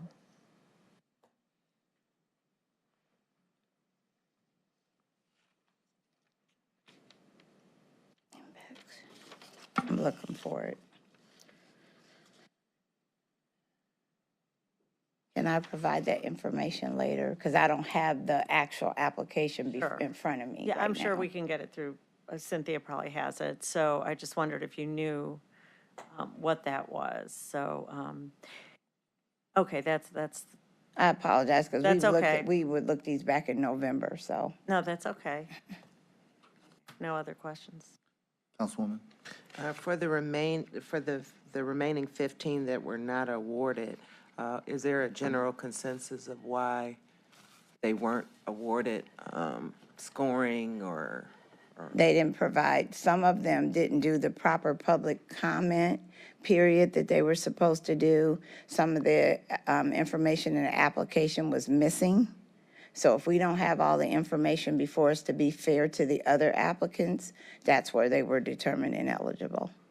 So they, And they were notified. okay, so they generally, and I haven't looked at any of the lists, so I don't know who was who, but I'm just asking for the public. So for them that weren't awarded, what was my question going to be? For those that were not awarded, it left my mind. Just wanted to make sure, because I know it's very competitive. Yes, it is. Very competitive process, and to make sure that those individuals that didn't make it this time would be able to come back and reinstitute or apply for their. Yes, we make sure that whenever somebody is not awarded or if they're missing information, that we let them know why, so that if they want to reapply, then they can reapply based on the information that we provided them. We generally, myself and another staff member will give them the opportunity, if they want to meet with us, we'll meet with them and go over their application and where I had to use the weaker points of it so that they can tweak that and come back and reapply. And for those that do apply and are successful, is there a period where they can't reapply, or they can reapply for the following year? They can reapply for the following. Any further questions? Now, is there a motion? So moved. Properly moved, is there a second? I'm moving the motions to move it out of committee to the next full council meeting for consideration. All right, now we'll second the motion. All in favor, say aye. Aye. Opposed? Ayes have it. Thank you. And if I may confirm, that is for second reading? Yes. Thank you. I didn't hear. This is for second reading. Yes. Thank you. Resolution 2025-0041, authorizing an amendment to a contract with the Legal Aid Society of Cleveland in the original amount not to exceed $1 million to increase the per-household rate paid by the county from $1,067 to $1,700, effective April 1st, 2021. No additional funds required. Good morning, Sarah Parks Jackson, Department of Housing and Community Development. This is a request to correct an error that was made a while ago. The Legal Aid Society had requested a per household amount. Originally, we didn't see it, so their contract was done with an old amount. When the auditor looked at, went through all of our procedures and what have you this past year, they picked it up. So we've had a conversation with the auditors, had conversations with the law department, and this seemed to be the best way to correct the error that was made, rather than to force legal aid to pay back a substantial amount of money when it was not their fault, that we did not catch the difference in the amount. So I'm here today to ask you to approve this request so that we can go forward with the current contract that we have with Legal Aid. Okay. Any questions from the committee? Through the chair to Director Sarah Parks Jackson. I had to say it all, so I know how the hyphen was. I just don't think I'm clear on it. So we give them contract with them to give them funds, and the amount is still at the million, but the rate is changing. So I'm not. So will that make it go over the million? No, what happened, Councilwoman, is we did the contract at 1,067 per household. We should have done the contract for 1,700. Legal Aid thought we did, so it was like a comedy of errors. Legal Aid thought that we had changed it to the 1,700. They billed us for it. Staff didn't review the contract to see the difference, so we paid it. And then the auditors caught it and said, hey, you guys gotta fix this. And in consultation with everybody, we figured, okay, if everybody's in agreement, this is probably the cleanest way to fix it, because it was not entirely Legal Aid's fault. The correct payment was made. Yes. Yeah, so we won't be paying them any additional, and they won't have to pay us back for funds that we've already paid to them. Any further questions? If not, I'll make a motion that we move this item to the full council for second reading. Properly moved and seconded. All in favor, say aye. Opposed? Ayes have it. Thank you. Right. Ordinance 2025-0001, amending Section 714.02E of the Cuyahoga County Code to prioritize municipal corporations and townships in Cuyahoga County when evaluating applications to the Cuyahoga County Community Development Supplemental Grant Program. Someone like to speak to this item? Yes. Yes, I sponsored this legislation, Mr. Chair.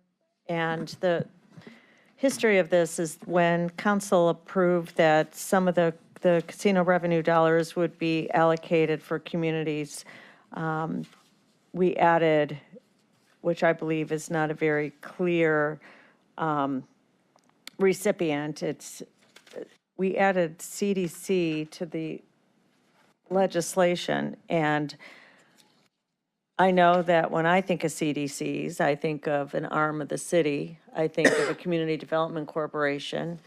But what's happened here in the evolution of these awards is that the casino revenue money now is being given to nonprofits that are not official CDCs, and cities themselves are being denied the funding. It's my belief and my experience that cities, townships are in need of funding to take care of their most basic needs, safety, road repairs, everything that a city needs to do to function and thrive.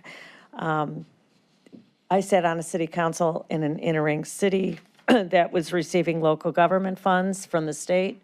Those were slashed so significantly during my tenure there, that our budget was in free for all after that happened, because we depended heavily on tax dollars coming from local taxpayers through the state. The State House decided that it wasn't important to return money to taxpayers. They wanted a rainy day fund for the state, forcing local municipalities to go to the ballot to the residents asking for tax dollars just to provide fire engines, police officers, all of those things.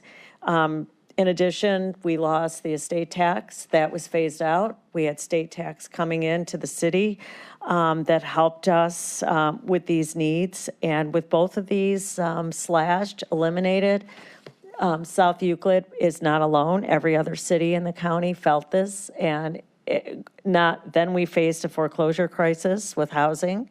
Empty houses, not having the revenue come through that area, through the real estate taxes. So when I supported this legislation, it was my understanding that this would be going to our cities and municipalities and to provide supplemental needs like a gazebo, something that they otherwise could not afford to do to enrich the experience of the residents.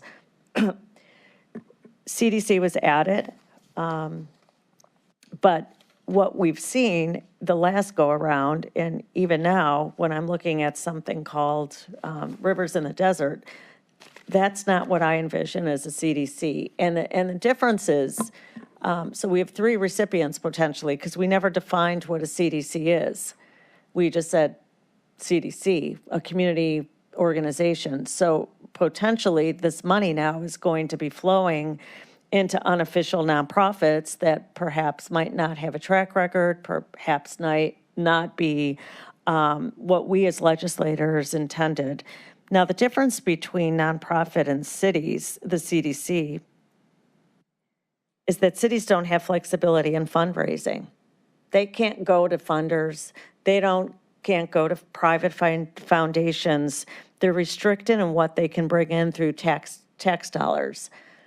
So the reason for CDCs is that they do have this flexibility. I think that's why originally they came into fruition, is because cities needed to have that ability to raise money to enhance the community. So that's the difference between cities, villages, municipalities, and CDCs. And I think that's a big difference when we're looking at this legislation, which I'm asking that cities be if it comes to 2 being equal, if we have a CDC or a nonprofit, which I think we need to distinguish, by the way, in this body, is what defines a CDC and what isn't. And so I think as part of this discussion, I'd like to be able to do that, because I thought a CDC is an arm of the city, but what's coming through here now is not an arm of the city, and they're not a true CDC as I see it. So I'd like this committee to be able to delve into that and see how we're going to be able to address that part of this.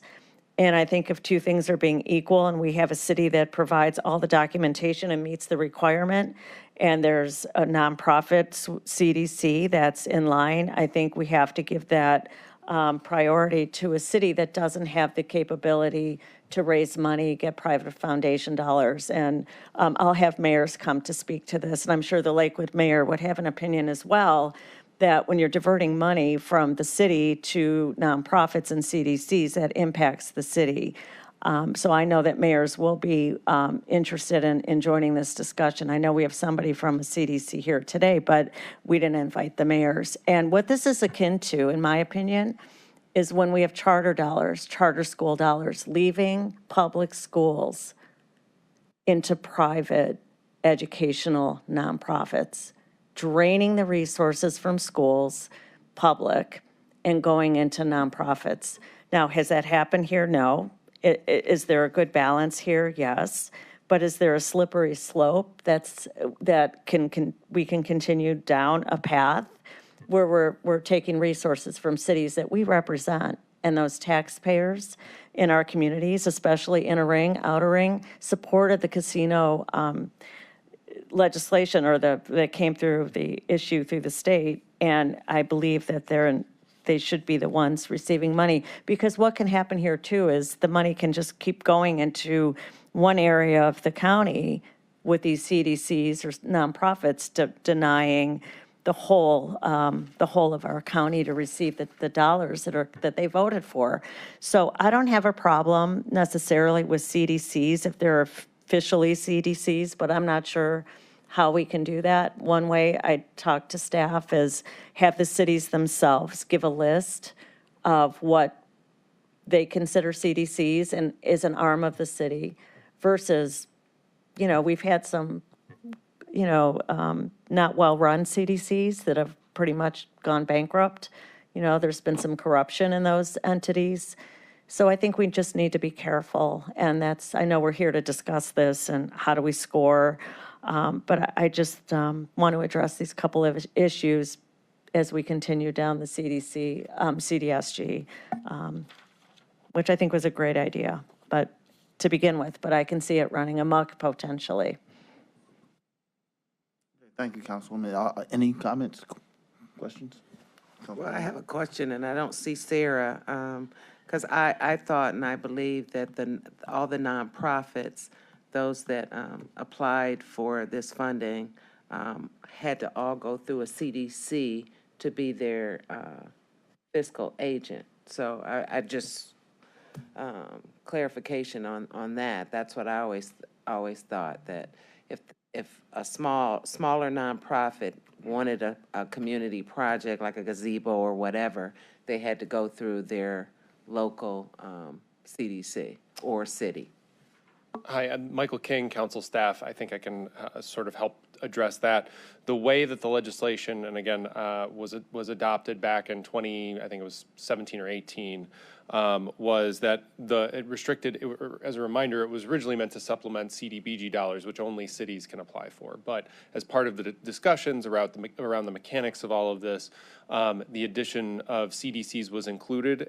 But the tricky part in all of that is there's no legal sort of bright line definition of what is and is not a community development corporation. As Councilwoman Simon referenced, some cities do officially recognize CDCs, but other CDCs exist that may or may not be officially recognized by the city. And so we kind of had to figure out what's the appropriate definition, what are the appropriate qualifications. So any nonprofit that has as part of its mission community development theoretically can apply for the CDSG funding. There are some other requirements, like they have to be in existence for at least 2 years, so you don't have fly-by-night, nonprofits popping up and applying for funding.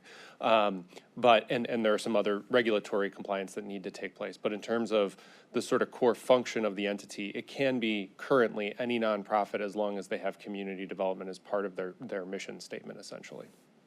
So if we got a clarification on what defines a CDC, do you think that would still allow for equity amongst all those that apply? That's my main concern. We all agreed, even with the amendment, that nonprofits would be in it, and so I feel Councilwoman Simon and what her thoughts are. We talked about it last night, but that's my part, is I don't want to have them lose. And I haven't been following, who gets what or whatever. I think it is a fair process. In the beginning, I sat through a process. I didn't ask any questions. I just watched the whole process go through and how they score them. So I don't know if it declined from that or whatever, but I always thought this was a fair process. So I just want to make sure, in whatever changes that we have, is that it remains equitable to everybody.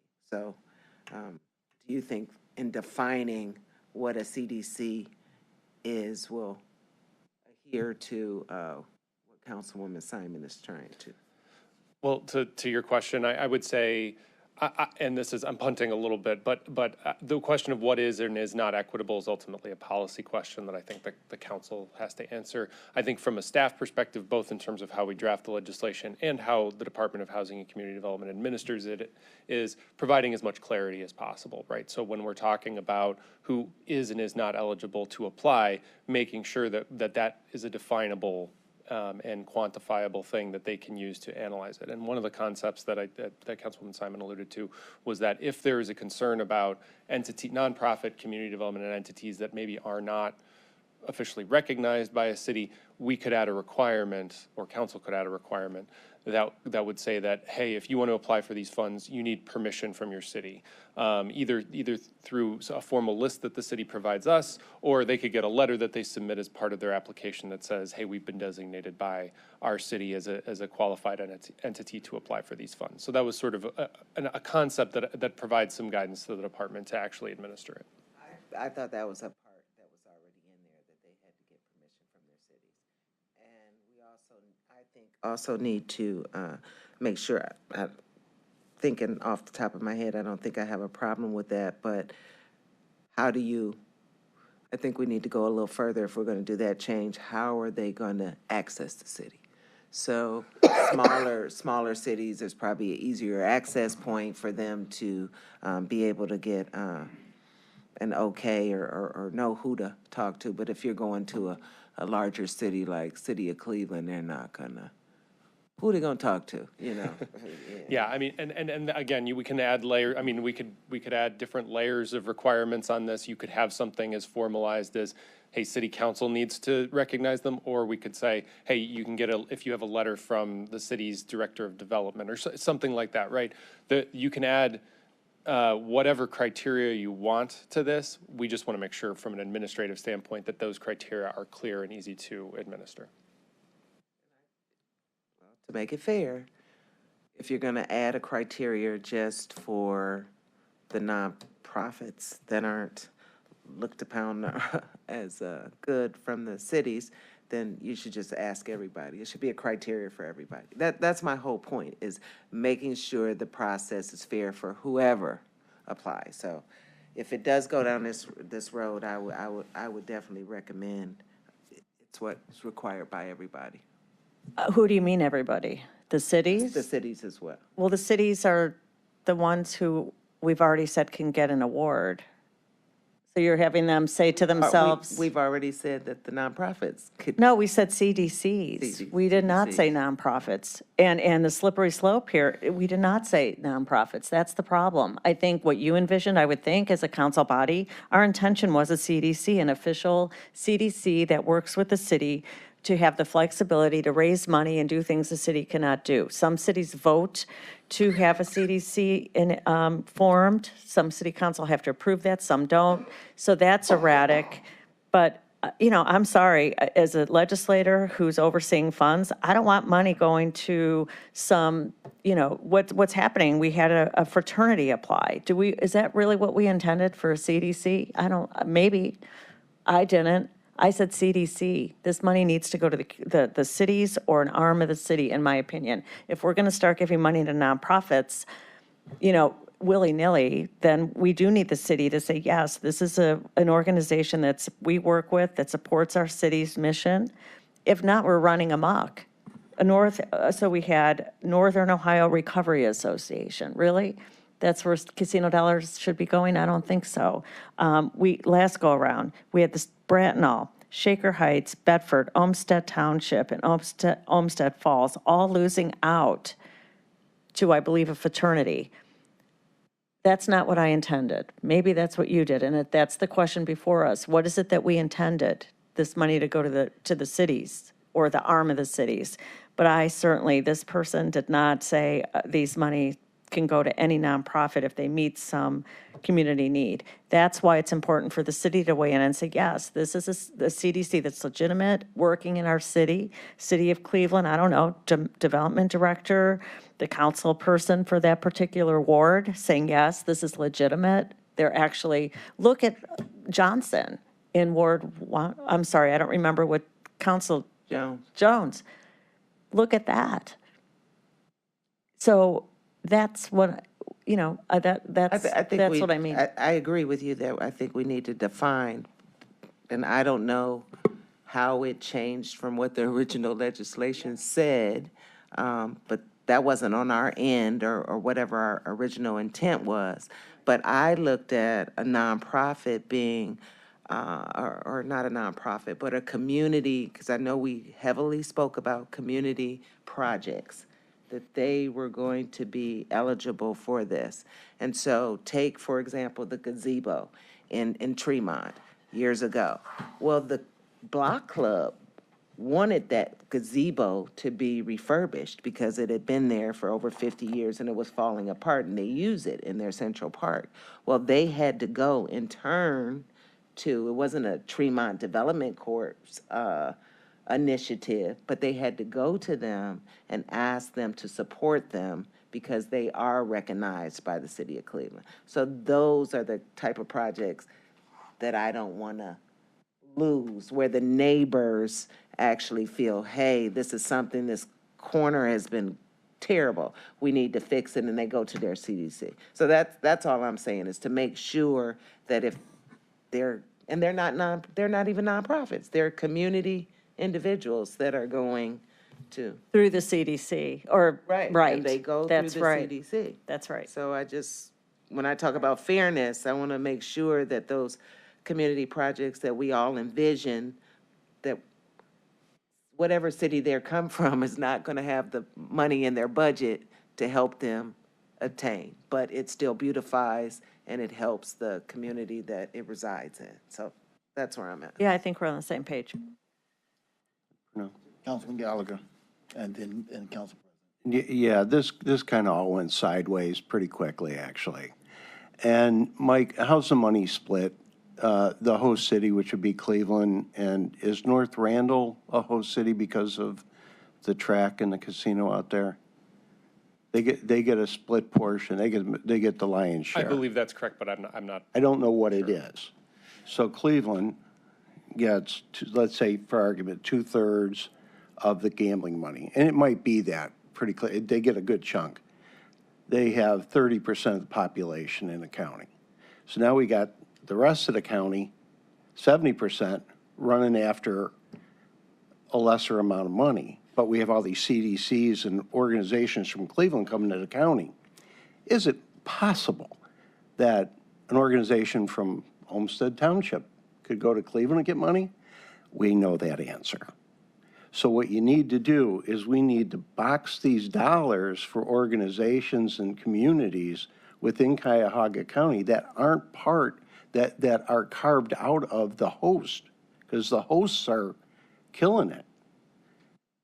And while that may seem unfair to Cleveland or North Randall, and I believe they are carved out because they're casino, they have the money.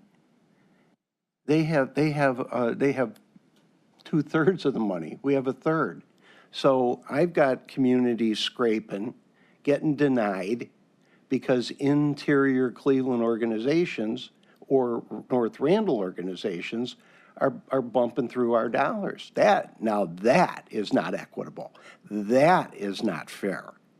And if Cleveland determines that a project within its city isn't worthy, why are we giving somebody money? And I will tell you, this really doesn't really affect me that much, but it affects the cities. And I hear it when they get bumped because they see the list and they see who bumped them, and they're not happy. And they're right, it's not fair. So these communities that have the lion's share of the money, and not that they're purposely sending organizations to ask us for money, because we haven't defined who can ask for the money. And it should be restricted to those communities that by law are carved out of the majority lion's share of the dollars from the gambling. And we should have done that at the beginning. I always thought this was a little quirky. We were kind of, I think, hopeful that it wouldn't go sideways. It went completely sideways. And it's going to be interesting when all these organizations start getting checked by the federal government or actually the state auditor. I can't imagine what's going to happen there. And we've had problems. We've had known problems. So I think you need to start at the beginning. Who's eligible for county dollars? Because we know who's eligible for carved out city dollars. So to be fair and equitable, you've got to supply that 1/3, that pittance, to the 70% fairly. And we're not doing that. We're not doing that at all. So I think we had a good intention to begin with, and it just went sideways. Council President, go right ahead. So, a couple of things. Number one, it did not go sideways. We cannot pretend like the city of Cleveland is not part of Cuyahoga County. The city of Cleveland is 1/3 of the population of Cuyahoga County and is entitled to have access to county programs. The second thing is that I'm fine with the idea that it might be good if we can more tightly define who's a proper applicant. And I think that's a good exercise. I will point out that if any come through that we don't think are proper, we don't have to accept the list that comes up to us as is, which we've always done. If there's any that we don't think are right and that somebody else should be funded higher, we have the power right here to change the list. And I do think it's good that would not be done frequently, but I think we should keep that in mind, that we can do that when that's necessary. The third thing is that I want to, I do think that once we get who can apply nailed down, that all applicants should be treated equally. And I have concern especially about the language that says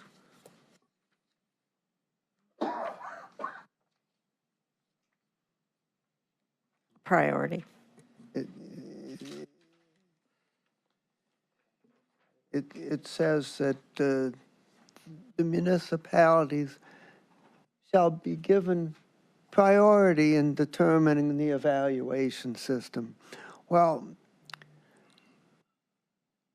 that's very nonspecific language. That could mean a whole lot of things. It could be anything to when there's usually about 30 spots. It could be anything from, if two are tied for the last spot, well, then the municipality gets the last spot. Or it could be that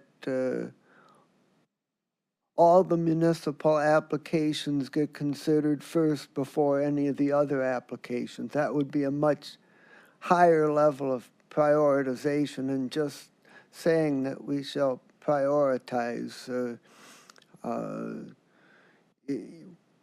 We don't know what that translates to in its application, and so I would say my preference would be that once we get the application eligibility properly defined, that all applications are equal. That's my first choice. But if we can't do that, whatever language we adopt, it should be crystal clear what it's going to translate to. It should not be, it should not involve the amount of uncertainty that we have in this initial draft language. Those are my comments. Thank you. Yeah, thanks. Mr. Chair, just to follow up, I don't disagree that we have ambiguity in the original legislation, and this is as well. And it was for us to discuss how that's going to happen. Go ahead. Yeah, and this conversation will continue. But let me say there are 59 cities, and the city of Cleveland is one of those 59. The CDBG dollars were created for, in my estimate, for the cities. They were the ones that this was created for. And the CDBG dollars, for me, are an extension in the same spirit of how those dollars should roll out. So I certainly had concerns, too, when the dollars go to someone that's, to an entity that was not part of the overall vision of any one of the 59 cities. And I believe those cities should be able to weigh in when these dollars are distributed. But I would not support anything that took away the CDCs that are, to me, an extension and arm of the city of Cleveland. You don't go to the city of Cleveland for a gazebo. You go to those CDCs. As Councilwoman Conwell described, a community block club won't be the one applying, but they will go to an arm of the city, which is a CDC. So we have to find a way to thread the needle, and we can take that time.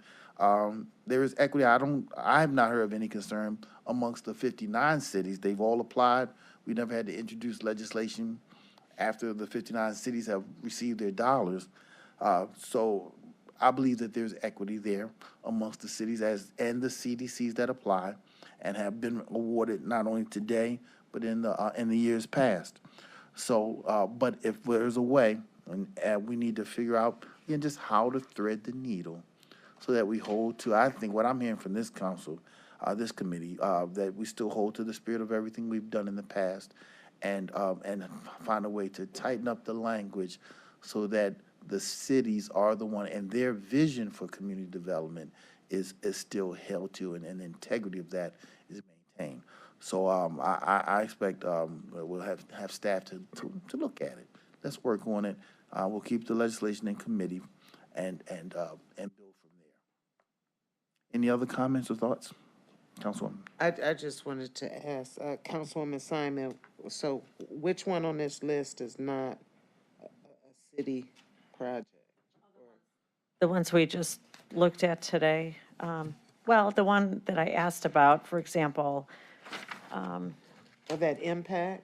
the roving, which is a great project, the mobile hearing, the mobile healing room. Okay, number That, 24. I don't even know, it's a roving vehicle that goes through some suburbs, I think Euclid, Cleveland, Maple Heights, Garfield Heights, I think that's the one that, I'm not sure, don't quote me, when the lady came down and did a presentation, or she might not have gave a presentation, but she was gonna bring, I'm thinking, that she was gonna bring her healing camper.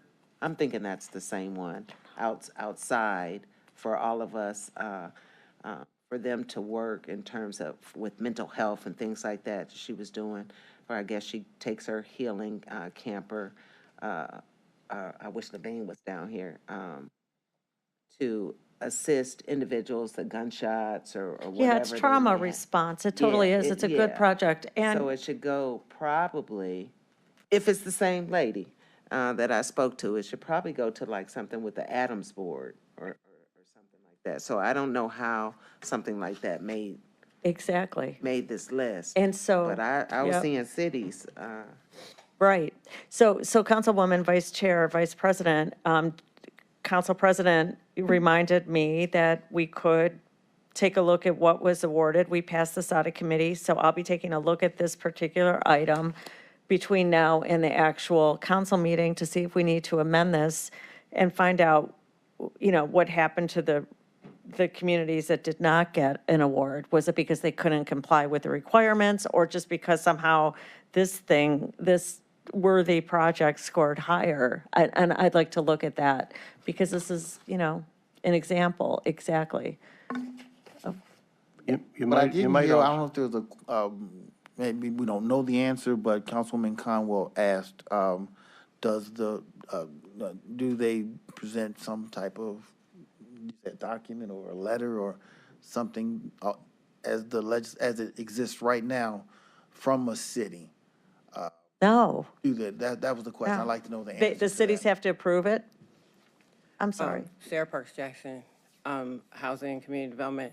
Part of the application process is that anybody has to have the support of the local community in the form of a letter submitted with the application.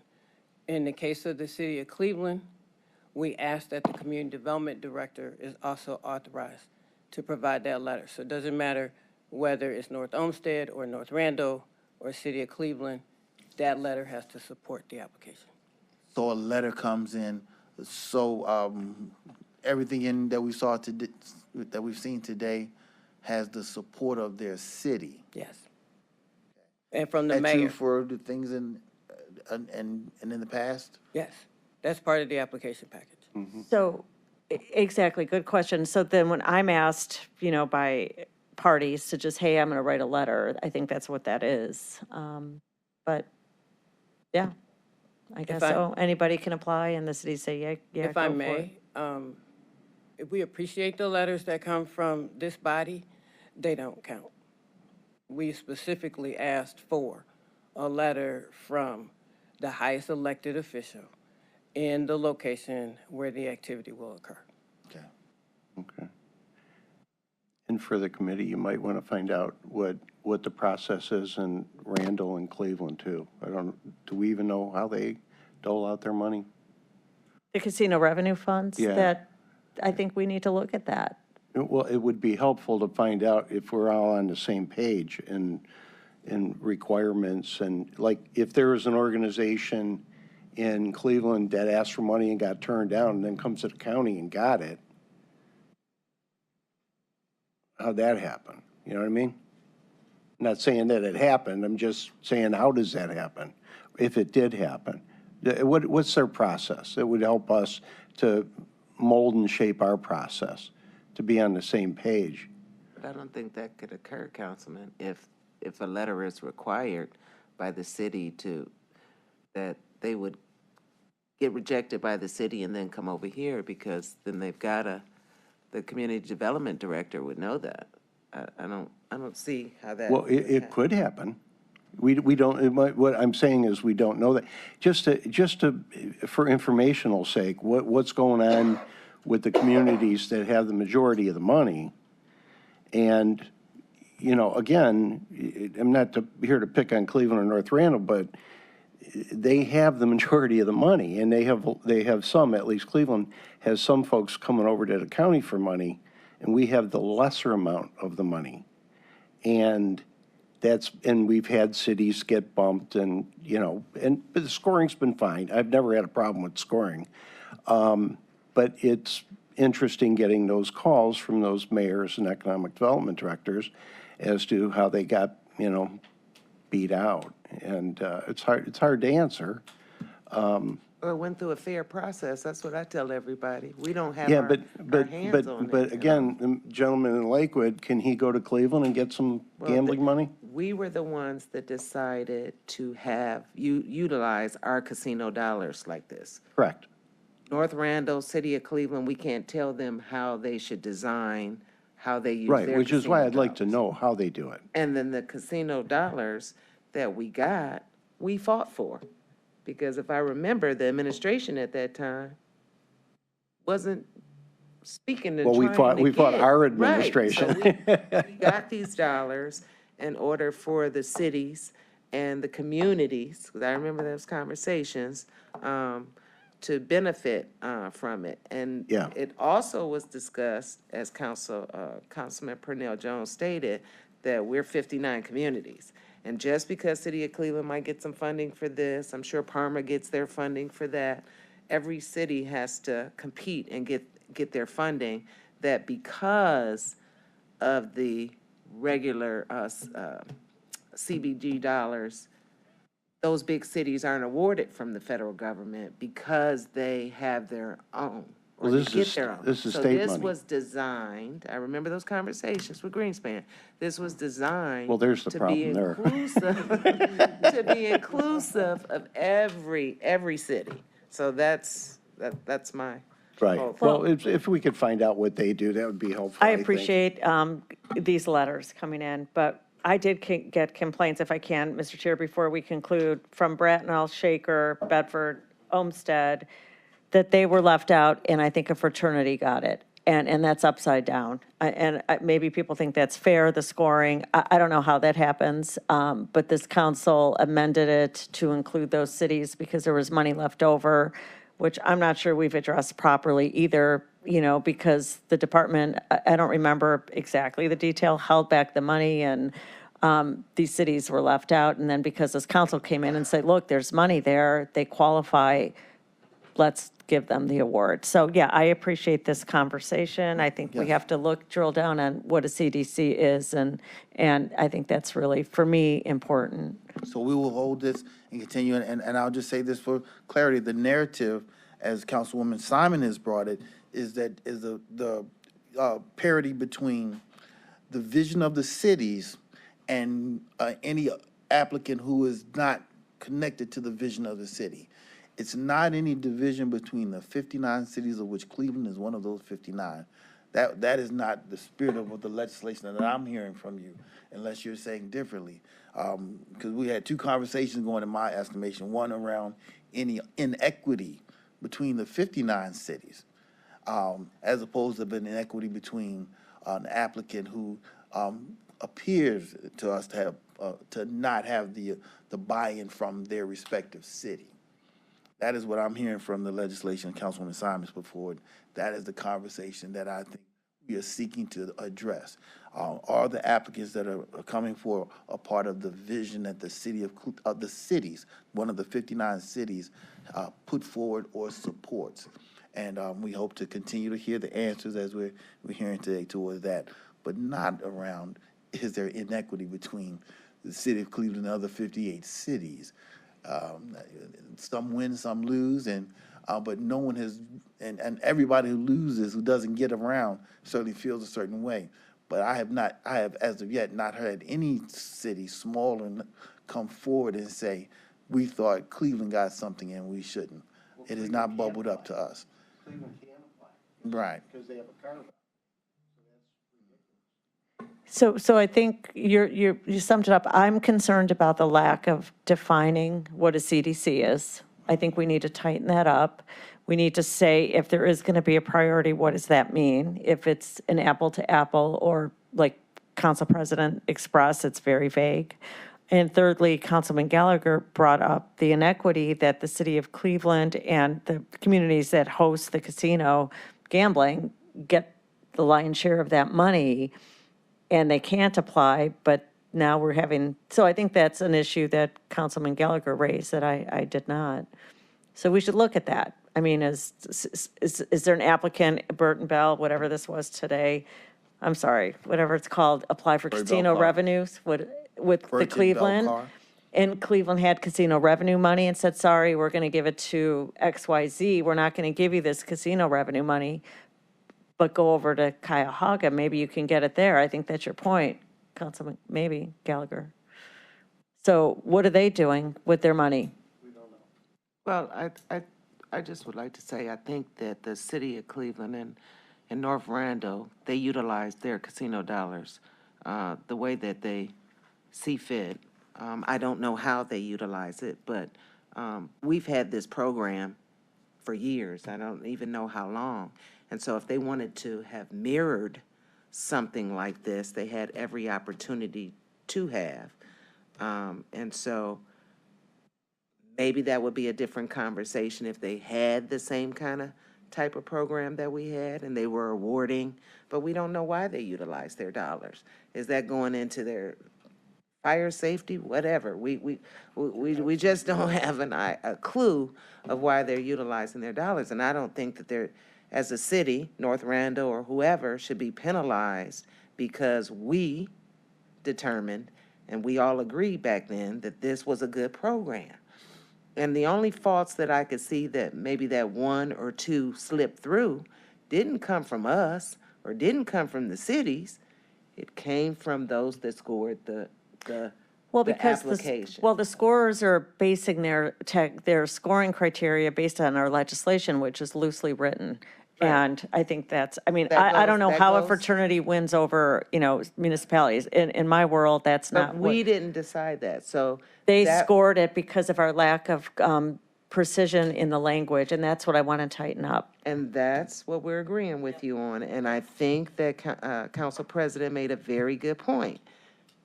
We have these tools ahead of us of who the list is, because I know I get it, and then I just look at it.